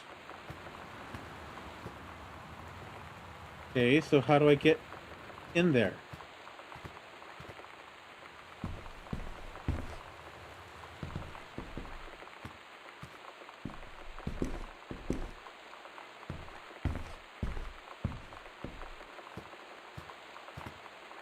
Did I miss it in one of the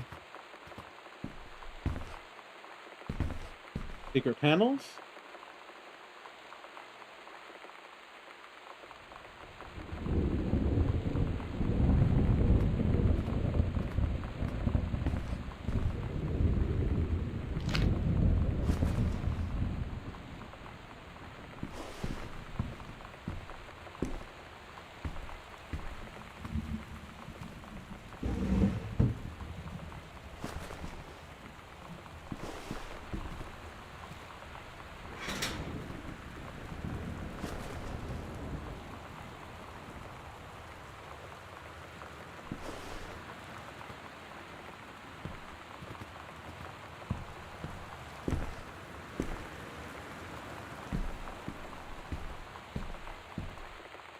I feel like I've missed something.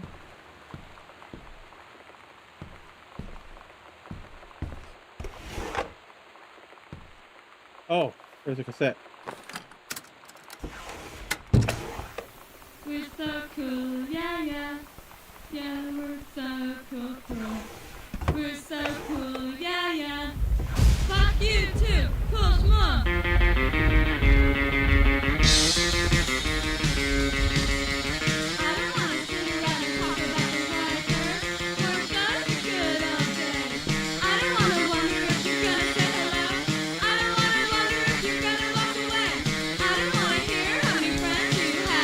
I don't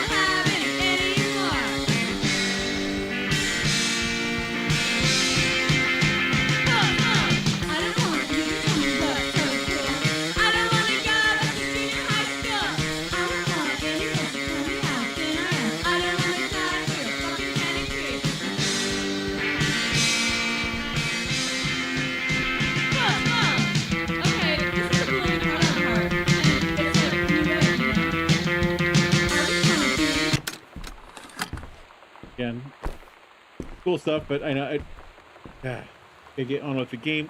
But I have no idea where I'm supposed to find. I assumed it would be in the basement.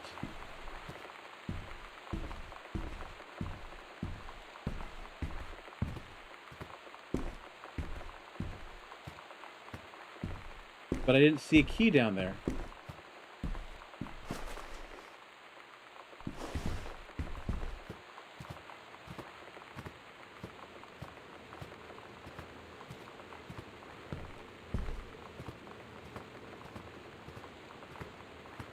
I just looked in Sam's room and I could not find it there, so I'm going back to the basement. Just in case I missed a key somewhere down there.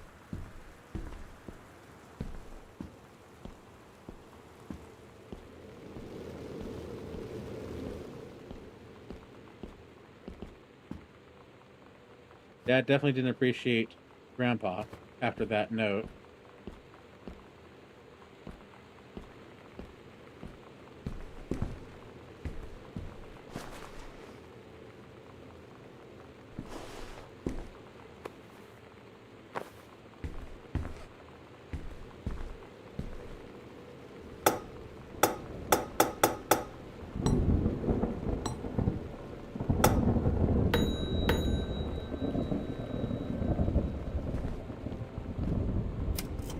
Oh, I didn't even look in here.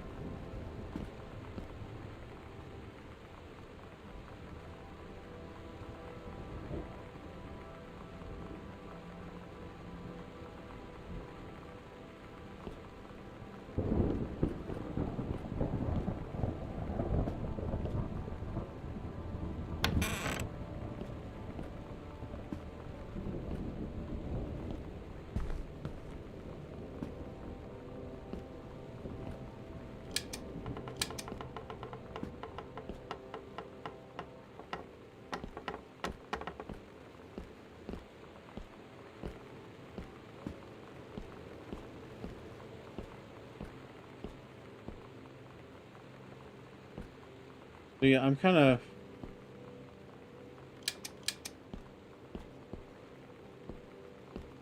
stuck on what I'm supposed to do here.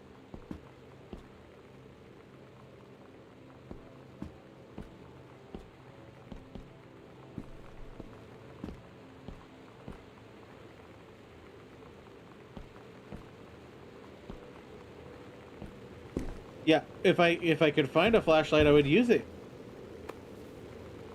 Oh, there's another cassette.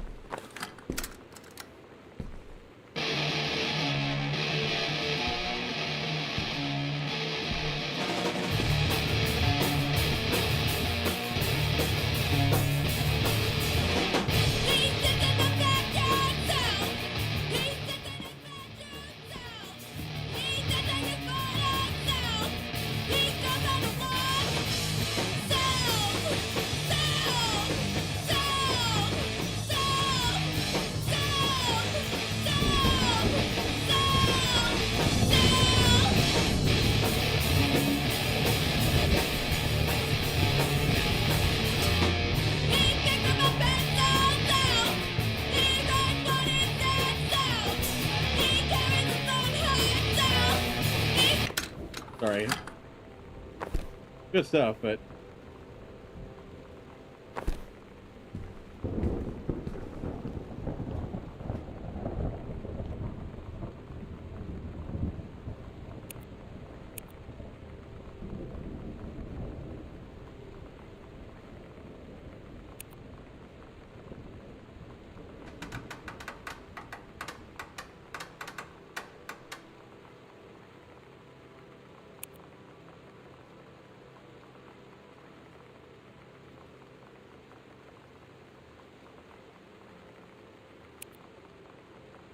no, I mean, aside from the door that I can't get into because it's locked.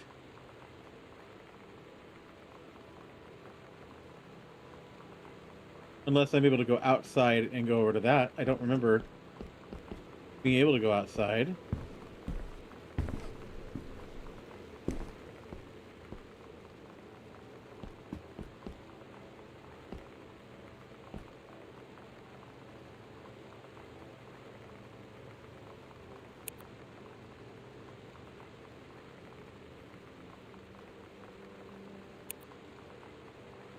No, I am not grokking what you're suggesting, Cap.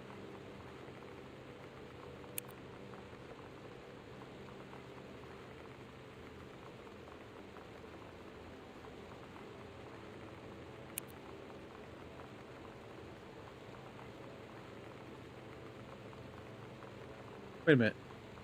There's a door that I didn't go in.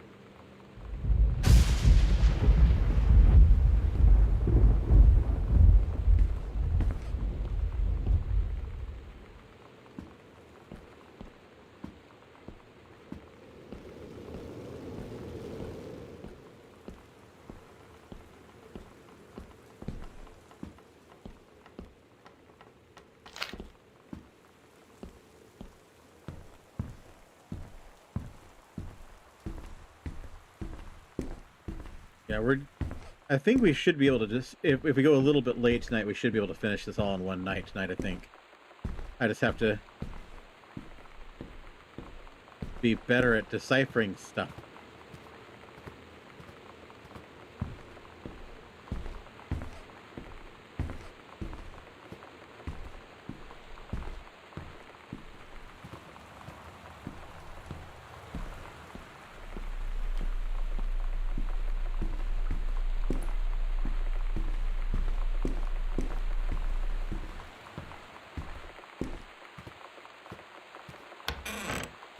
Oh, it's just the bathroom.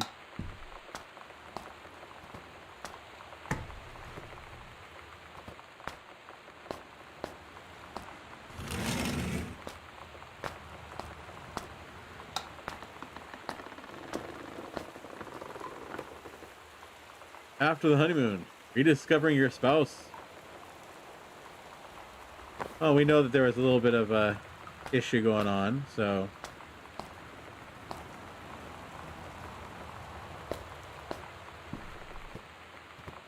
And no, I am at a loss. The attic is locked off. I can't find a key to it.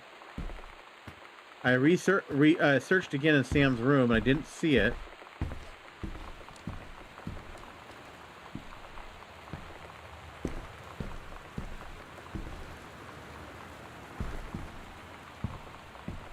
Wait a minute.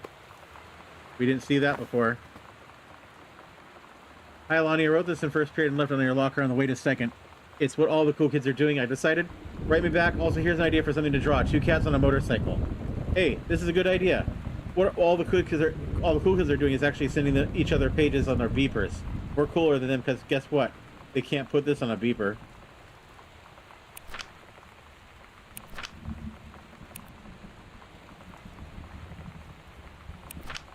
Your drawing of cats was so good that I added a background to make it even better. Maybe I should just stick to writing, though. Haha, I like it. How did you know that we're about to get abducted by aliens? I'm looking at Mr. Fish right now. I feel like he probably would have a lot of cats. Also, like a secret shame is that he watches 90210 religiously. I'm going to ask him about cats after class. He said he had two cats, and also that he's never watched 90210, but I could see it in his eyes he was lying. Okay, that doesn't progress us any further.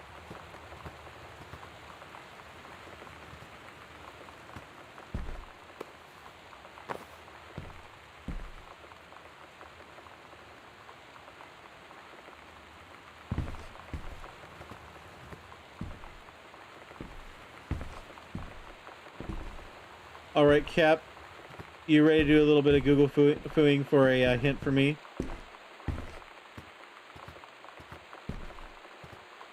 I either need to find a way into the locked wing or a way into the attic.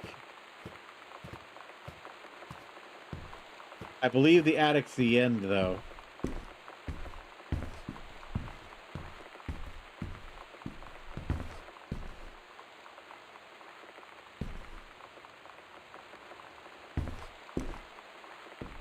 Yeah, we just finished the basement.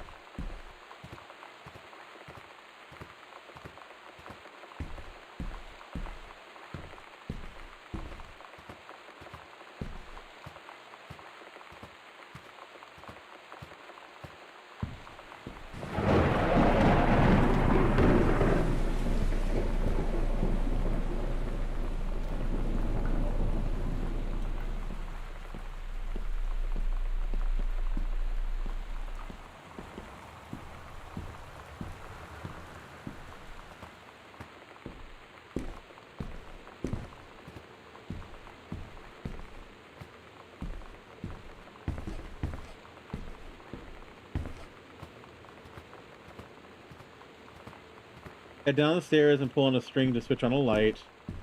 Most lights in there are similar bare bulbs. Make your way through the 2 rooms until you reach the third.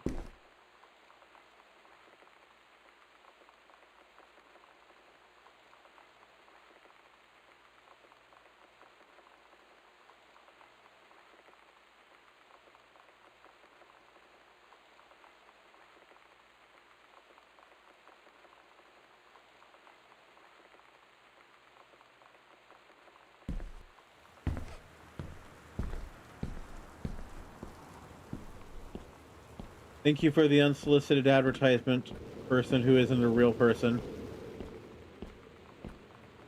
Room with newspapers. Okay, that'd be... Did I even go in here? I don't think I even went in here.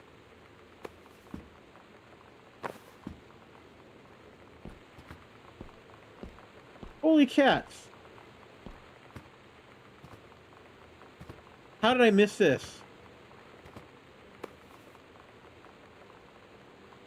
Hey Sam, I'm writing you from Multnomah Falls. I'm here on a stupid class trip, which is stupid because it's March. I don't know if anyone's running the school has been to Oregon, but it's cold and rainy as crap in March. Wish you were here. Oh wait, you are here because I'm right next to you in the gift shop. Oh crap, here you come. They tell you to stick with the group on field trips, Katie. There's a reason for that. Lonnie and I snuck off on the side paths at Multnomah Falls and got a little lost. Okay, a lot lost. Like, for hours. Right before the bus left, we found a trail and came running down the path, soaked and covered in mud, shouting for the bus not to leave. The school called home. Mom and Dad said, "You didn't get into trouble like this before you met that Lonnie girl." But I don't think they know about us. The kids at school, though, I'm really afraid that's a whole other story. Stick with the group, Katie. Stick with the group.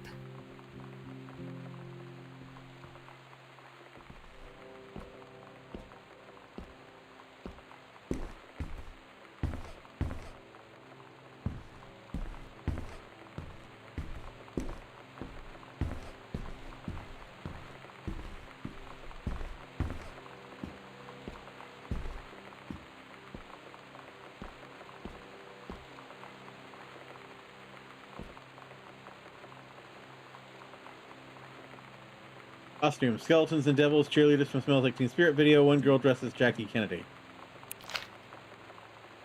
The Psycho House Girl. The coolest stuff about being the Psycho House Girl. Cool thing number one, everybody in the hall thinking you don't know they're looking at you and whispering as you walk past because I guess they haven't heard of Peripheral. That's a lie to mom and dad situation, but it was so worth it. The girls on stage were so loud and real and awesome, and everybody was moving together like a huge tide of sound. The little bits and pieces of the journal.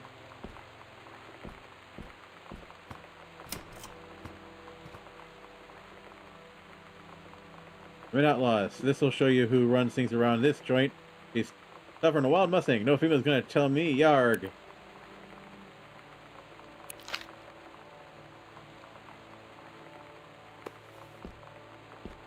We have more music.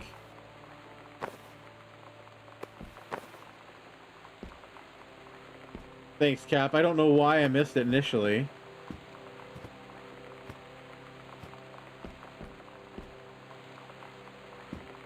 Okay, where's our... Here we go.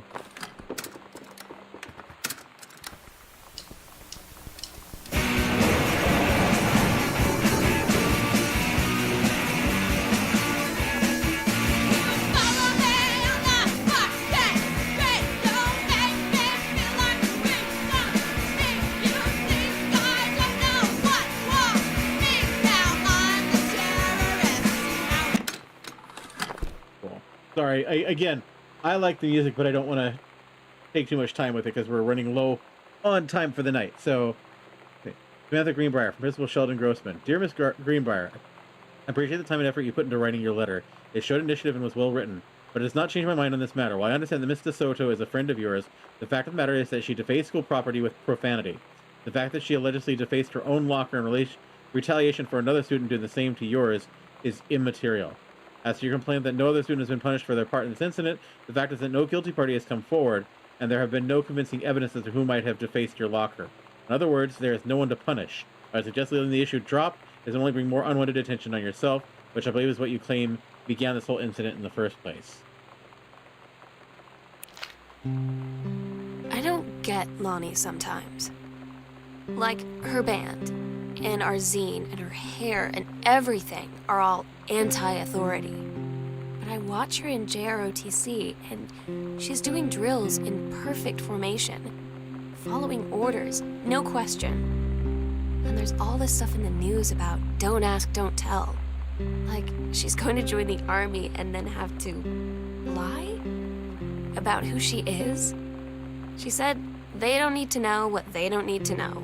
Like it was no big deal. This from the girl who trashed her locker to, like, defend my honor. I've learned when to stop arguing, though. I don't think Lonnie even gets Lonnie sometimes.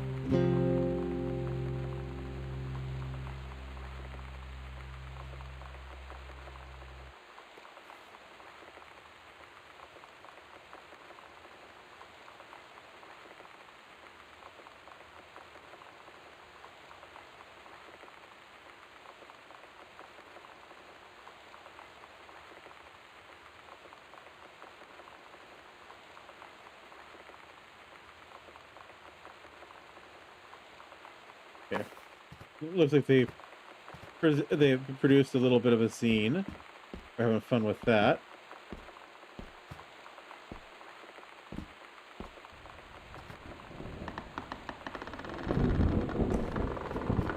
We have another panel. More secret tunnels.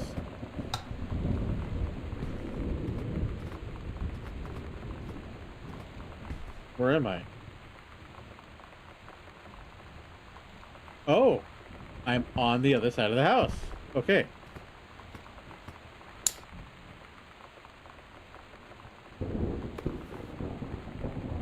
En español. Deer Head Conservationist Greenbrier. Due to your exemplary management of the Flintlock prescribed burn operation last year and the service's need for experienced personnel in direct regional operations, we'd like to offer you the position of Regional Conservation Management Director, responsible for operations throughout northwestern Oregon. Your post will no longer be the Flintlock National Forest. Instead, you would work in the regional management offices located at 128 Bullhorn Road. Your assistance would be sought in selecting a ranger to fill your former post. Please respond as soon as possible regarding the decision. Hey Lonnie, sorry my mom was such a bee last night. She's hardly ever around since her forest is like an hour away, and then when she is home, she takes it out on you. Like, because you're not a member of the family, she knows you won't call her on it, and I'm sorry. Haha, it's okay, I know she's just jealous of our cool and freewheeling lifestyles. I mean, sorry for you. I'm lucky my mom lives in Florida. You have to have a mom every day. I didn't mean to bring up the mom thing like that. I know I shouldn't complain. No, I'm totally being serious. My mom is a psycho-Christian, and her new husband, Don, is a complete tool. Living in Florida with him is her eternal punishment in my mind. Wouldn't you rather live with your mom in Florida? No.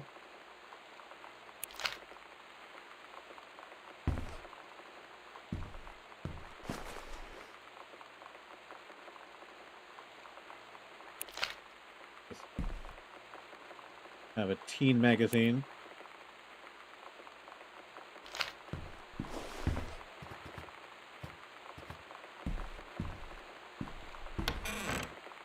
Oh, okay, so that gives me access now. Okay.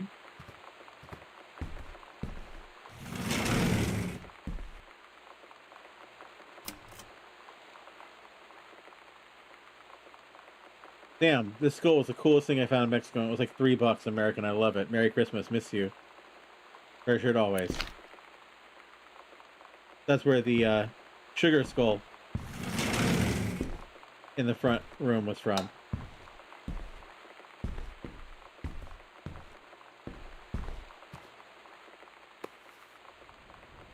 Okay, got another zine. Sam, since you refused to hear us out this afternoon, your mother and I are putting this in writing so that we can be absolutely clear. You're grounded for the rest of the month from social and telephone privileges and from using your car for anything but going to and from school. We understand what you are going through. We can't allow you to continue with this kind of behavior at school. And clearly, once your privileges are reinstated, we can't allow you to have your bedroom door closed while Lonnie is at the house. This is the last word on the matter. Get back on course so this won't happen again. Principal's office. Distributing inappropriate materials on school grounds. So she got grounded for their zine. I had an interesting talk with Mom and Dad tonight. One you were never gonna need to have. I mean, you've known, right? I've known. I've known since, like, She-Ra. Mom and Dad didn't, I guess. But they saw the zine and the stuff on the locker, and they were like, is there something we should know about you and Lonnie? And so here's the thing. I was prepared for them to be mad, or disappointed, or start crying, or something. But they were just in denial. You're too young to know what you want. You and Lonnie are just good friends. You just haven't met the right boy. It's a phase. That's what I didn't see coming. That they wouldn't even respect me enough to believe me. Well, joke's on them, because they're in for one very long phase. Another one of the postcards I sent. Hi, Mom, Dad, and Sam. The Vatican is weird. As you can see, the Catholic Church still has a lot of money left over from the Middle Ages. I've gotten to see all the art, including the Sistine Chapel ceiling and sculptures by Michelangelo, Donatello, and the rest of the Ninja Turtles. Mom, we'll have to come back together. I would love to be here with someone who really appreciates the history behind everything. Also, Sam, they have various relics, as in pieces of important dead people, so you should come too. Next stop, Barcelona. Calm down, Dad. I won't go get gored by a bull. Probably.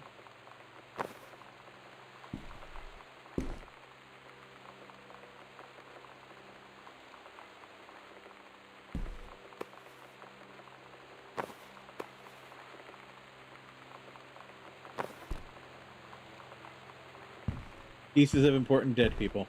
Indeed.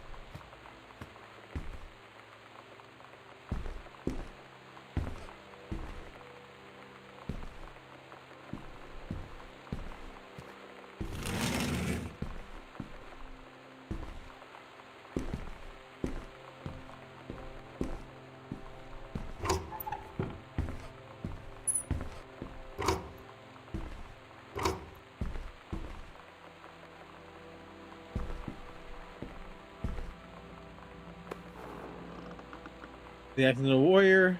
Don't give up on this, honey.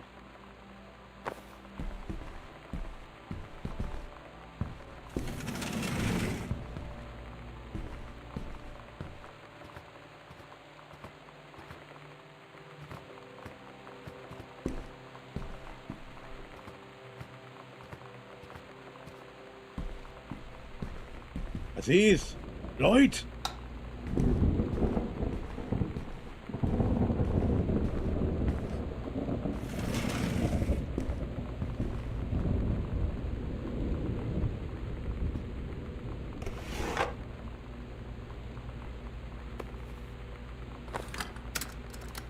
What did they say? Bratmobile, some special. Some special.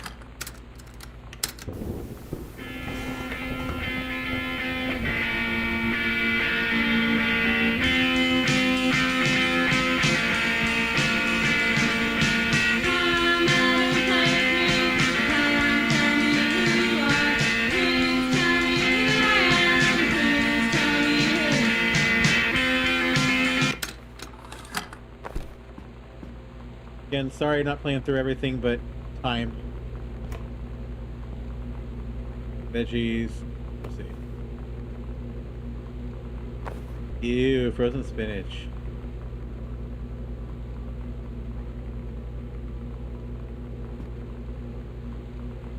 Ice cream, though.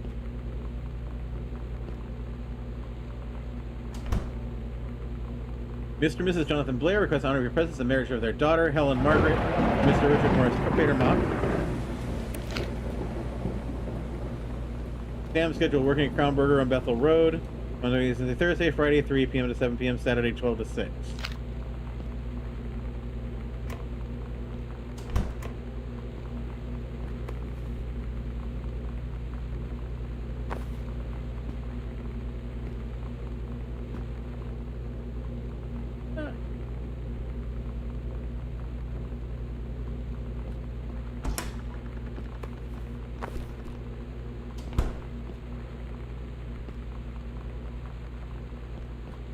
The lighting in this place is atrocious.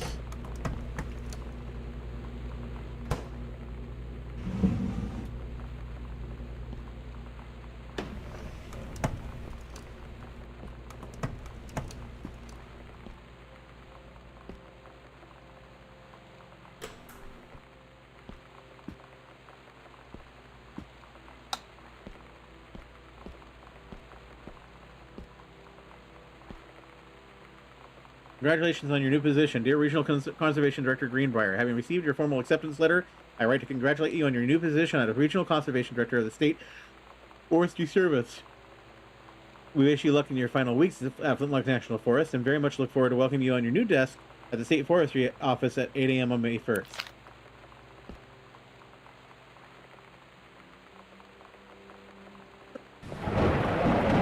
Oh, they're on an anniversary trip. That's why, because our boarding pass was on June 6th. It's currently Tuesday night. The mom and dad went on an anniversary trip. Can't make it, send regrets.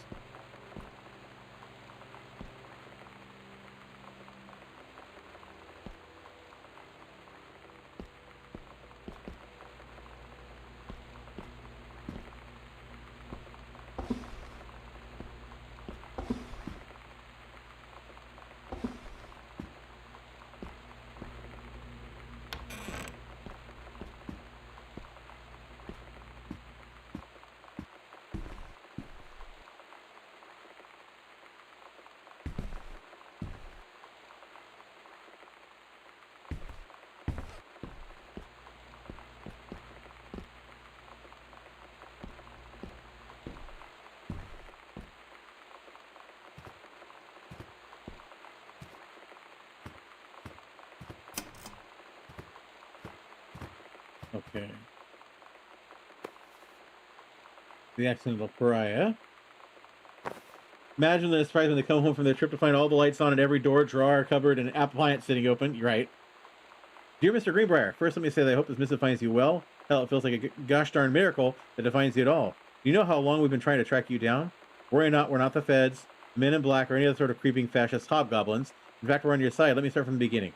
Unknown Dimension is what we might call a specialist publishing house. We traffic in the weird, the ahead of its time, the lost but not forgotten by a small but dedicated group of plugged-in bibliophiles, type out there, mass market shunning visionary expression that refuses to be taken on anything but its own terms. We have an unparalleled run since our inception 4 years ago, unearthing and reviving, heck, zombifying like timeless works such as In Investum's Message of the Snake Man, It's Inside Me by Jens Keller, and Emails Krieger's Off-Band Venusian Flesh Traders. But ever since we discovered tattered copies of your accidental series at a church rummage sale in Long Branch, New Jersey, we've been trying to track down the author of this weird and dark American outsider art. John Russell, mild-mannered insurance agent by day, reckless history revising sociopath by night, is the twisted peacekeeper that modern suburban America deserves. It's our mission to bring him back to life. We want your permission to reprint the work, since the original publisher Mercury Books folded a decade ago. We want you to supply a new foreword for the books to appear in brand new editions of The Accidental Savior and The Accidental Pariah to be produced by Unknown Dimension as a limited run and marketed directly to our highly discerning customer base. We look forward to embarking with you and to thrusting your work screaming back into the sweating palms of an unsuspecting American public. It's about time.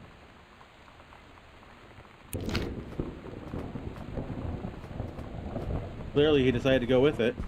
Oh, I'm in the garage now. Damn, your mother and I will be away for a long weekend celebrating our anniversary June 3rd to 7th. We'll be camping in the gorge, but we'll give you a call on the way home. Sorry, the kitchen is still mid-renovation. Never trust a contractor. $40 is on the table to order pizza while we're gone. Be good. They just decided to go on vacation. Yes, the time travel since JFK sci-fi series need to be saved.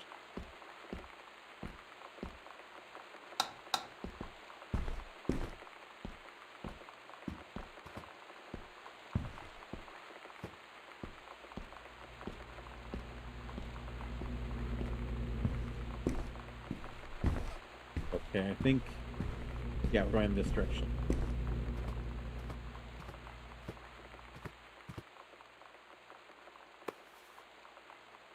I have had a wonderful time on the beaches of Barcelona. Dad and Sam, I think you would like the gaudy architecture. It is from a strange alien world. I'm headed to my final destination, Amsterdam. For how long? That depends. I'm running low on money. I'll look for a cheap standby ticket and call you when I'm headed home. Sorry for the short notice. Can't wait to see you all again. It'll be good to be home.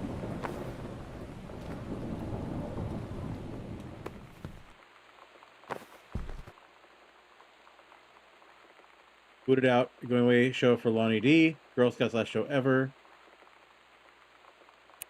Booted out.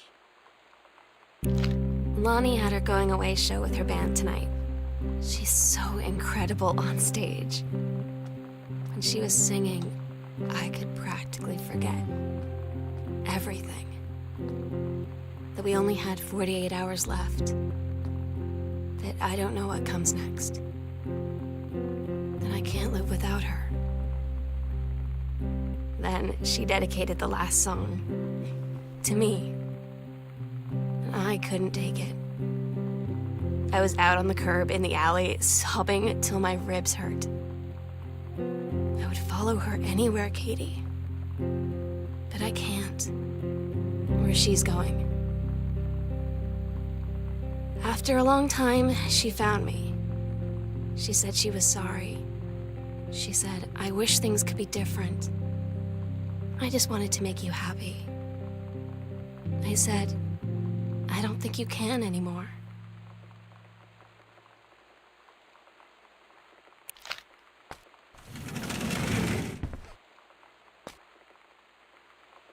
Okay, just bathroom stuff. Okay.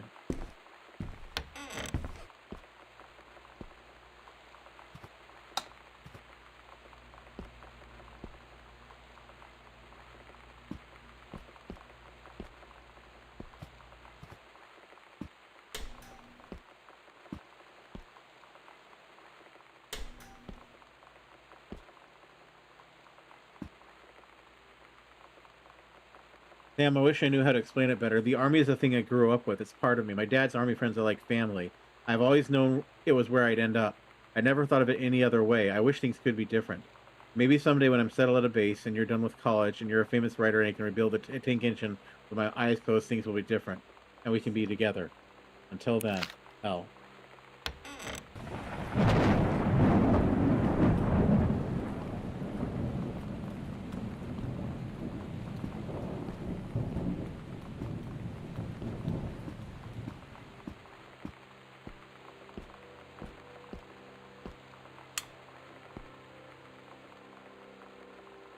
From pen of Terrence L. Greenbrier. Dear Kaz, I can't tell you what a joy it is to see John Russell back in print. Thank you very much for sending along copies of the new editions. The cover art is really something. I know you said the Unknown Dimension isn't in the business of printing new material, but the revived interest in my work has brought on a wave of inspiration, resulting in a manuscript that complete John Russell's journey, which I think you may find intriguing. It's reflective and introspective without forgetting the excitement and weirdness that Unknown Dimension readers expect. I hope this might be an exciting new direction for the Unknown Dimension to pursue. At the very least, I'm grateful that John Russell's adventures didn't come to an end quite when I thought they had. Cover copy. It's been almost 20 years since John Russell heard the call. Twice he saved a president's life. He's practically forgotten in the days of the future, of danger and excitement, the days where he mattered. But when that familiar rip in time opens in front of him, his handlers peer out, he doesn't hesitate. Is the president in danger? No, the life you save this time will be your own.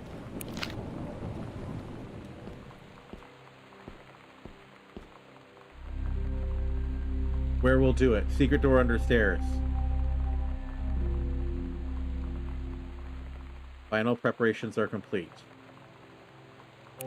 We agreed our last night together would be our happiest ever, and we'd forget tomorrow was going to come at all. It worked for a while. We had a good time seeing Oscar off, then ran up to the attic to look through our photos, to find one for Lonnie to take with her. And looking at them, I realized they were all in the past, and there wouldn't be any more. And I didn't know what I was going to do. And I cried, and she held me. She said she knew it was hard, but life would move on. I said I didn't want my life to keep moving without her. That's when she cried too. I was so exhausted. I must have fallen asleep like that, in her arms. In the morning, I woke up, And I was finally alone.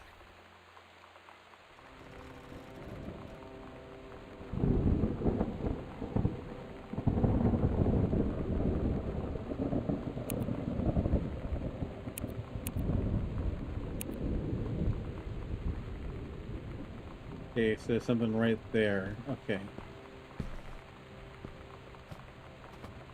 So behind the stairs.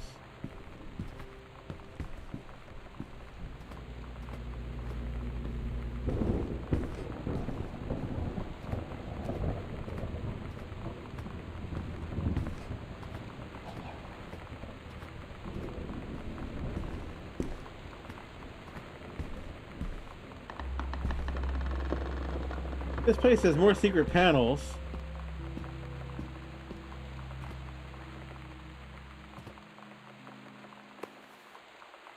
Possession and exorcism.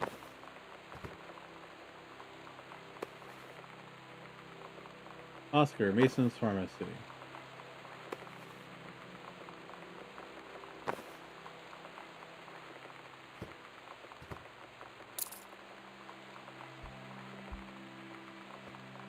The sunset light in this house is the saddest thing I've ever seen.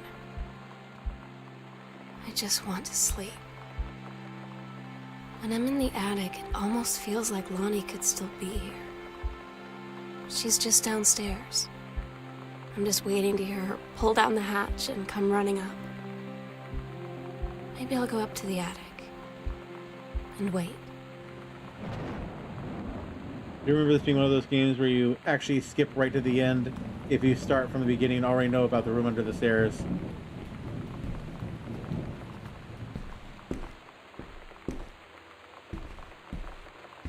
Yeah, but that wouldn't be half the fun, would it? That's the reason why I intentionally didn't even look over there. The one thing I did remember.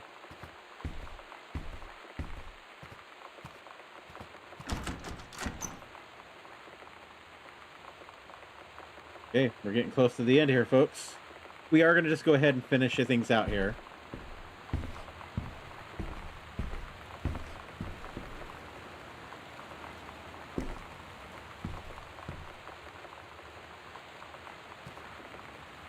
It's hard to see.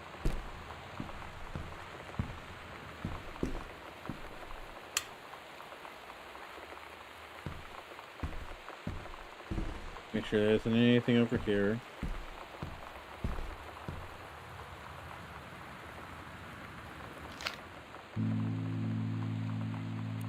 Oh my Yeah. God. Katie, I remember what we had. Stay strong. I fell asleep in the attic, in Lonnie and my old spot, and I missed the first 2 calls. I just barely caught the 3rd one before the machine got it. And it was Lonnie, on a payphone. She'd been on the bus to Basic, and she said she couldn't think of anything but me and us, and that she couldn't go through with it, with the army and being apart and all of it. And so she got off the bus in Salem. She said, "Sam, I want you to pack up everything you can and get in your car and come find me. And let's just drive until we find somewhere for us." And she asked me if I could do that. And I said yes.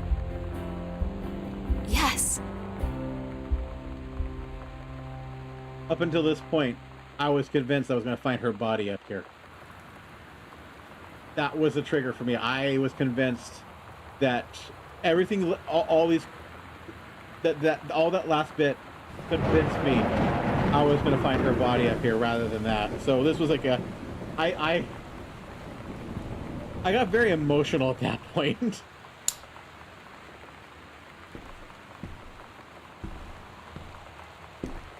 Which I think is exactly what they wanted. They, you know, to tug at the heartstrings a bit. It's photo paper. Yeah. Hope I'm not ruining any of your pictures, sis.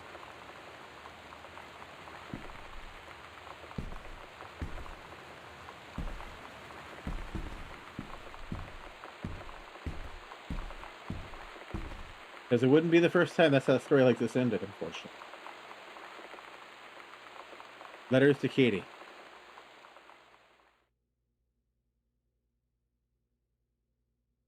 Katie, I'm so sorry that I can't be there to see you in person, that I can't tell you all this myself. But I hope as you read this journal and you think back, that you'll understand why I had to do what I did.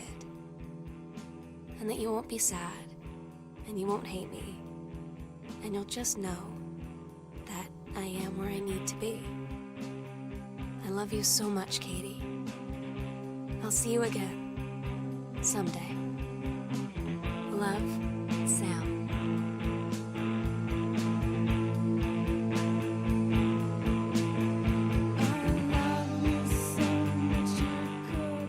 I'm going to turn down the volume a little bit here so we can kind of talk. Yeah, it was... Well, when my concern Lonnie had died in the line of duty, yeah, I totally get that. It's one of those things where the story was building to a point that you were expecting someone to be gone or lost. But, oh, and we got a break, an ad break coming up here. Well, shoot. Okay, but yeah, it's one of those things where you kind of have to... And why am I... meat in my posture, my goodness. I didn't realize how far I had slipped again. But yeah. Yeah, it's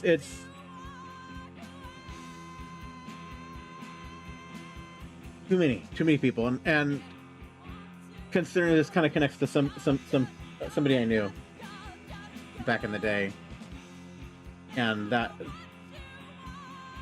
was not a happy ending to that story, unfortunately. So yeah, this hit back when I played this the first time. This hit pretty hard. I mean, it is not a personal story that I know, but yeah, there is so much. If you know anybody who's been affected by some of the mindset that was back in the early 90s and still persists even to this day, you probably know someone that has been affected by a similar story whose end result wasn't as good as this one ended. Kind of hard to go into it without getting emotional, so. But yeah, this was the first game that convinced me that walking simulators could be good. Exactly. Well, it was general storytelling. It was honest storytelling. I mean, this is environmental storytelling at exactly what you expect. No jump scares, no overly complicated puzzles, other than me getting a little bit lost a couple times. But a through line, a good narrative, lots of little bits and pieces, and just one ending. Thankfully, there's no good or bad ending. There's just the one ending. But yeah, that was Gone Home, a game that I bawled at the end of the first time I played it. Yeah, being directionally challenged is not considered a puzzle. Yes, I know. But yeah, that is Gone Home, which I hope you guys enjoyed. I know I did. I've always enjoyed this game. I was glad to get back to it. Obviously, this is just one game, so we're gonna have to find something new to do next Wednesday, but we will look into that. Let's go back through and turn off the lights. Nope. We're gonna leave them as is.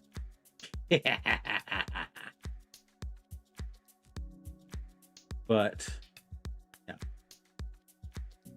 Well, I think that's going to end things for the night. So the plan tomorrow, I don't know if Nora is going to be able to join us, since Nora is going on vacation next week and is going to be pretty busy getting stuff ready for that.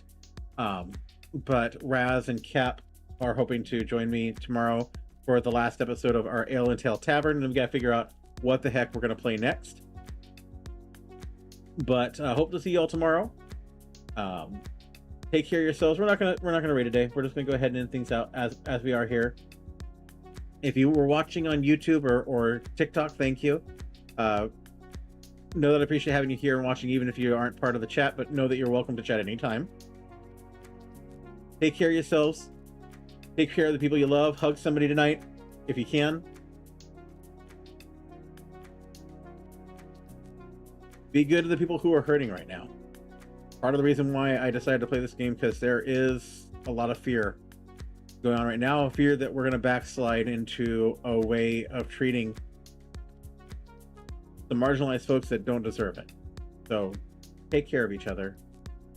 Know they'll love your faces. Hope to see you tomorrow, but until I see you next time, game on, lovelies. Get out of here. Oop. Really? Then get out of here. Go.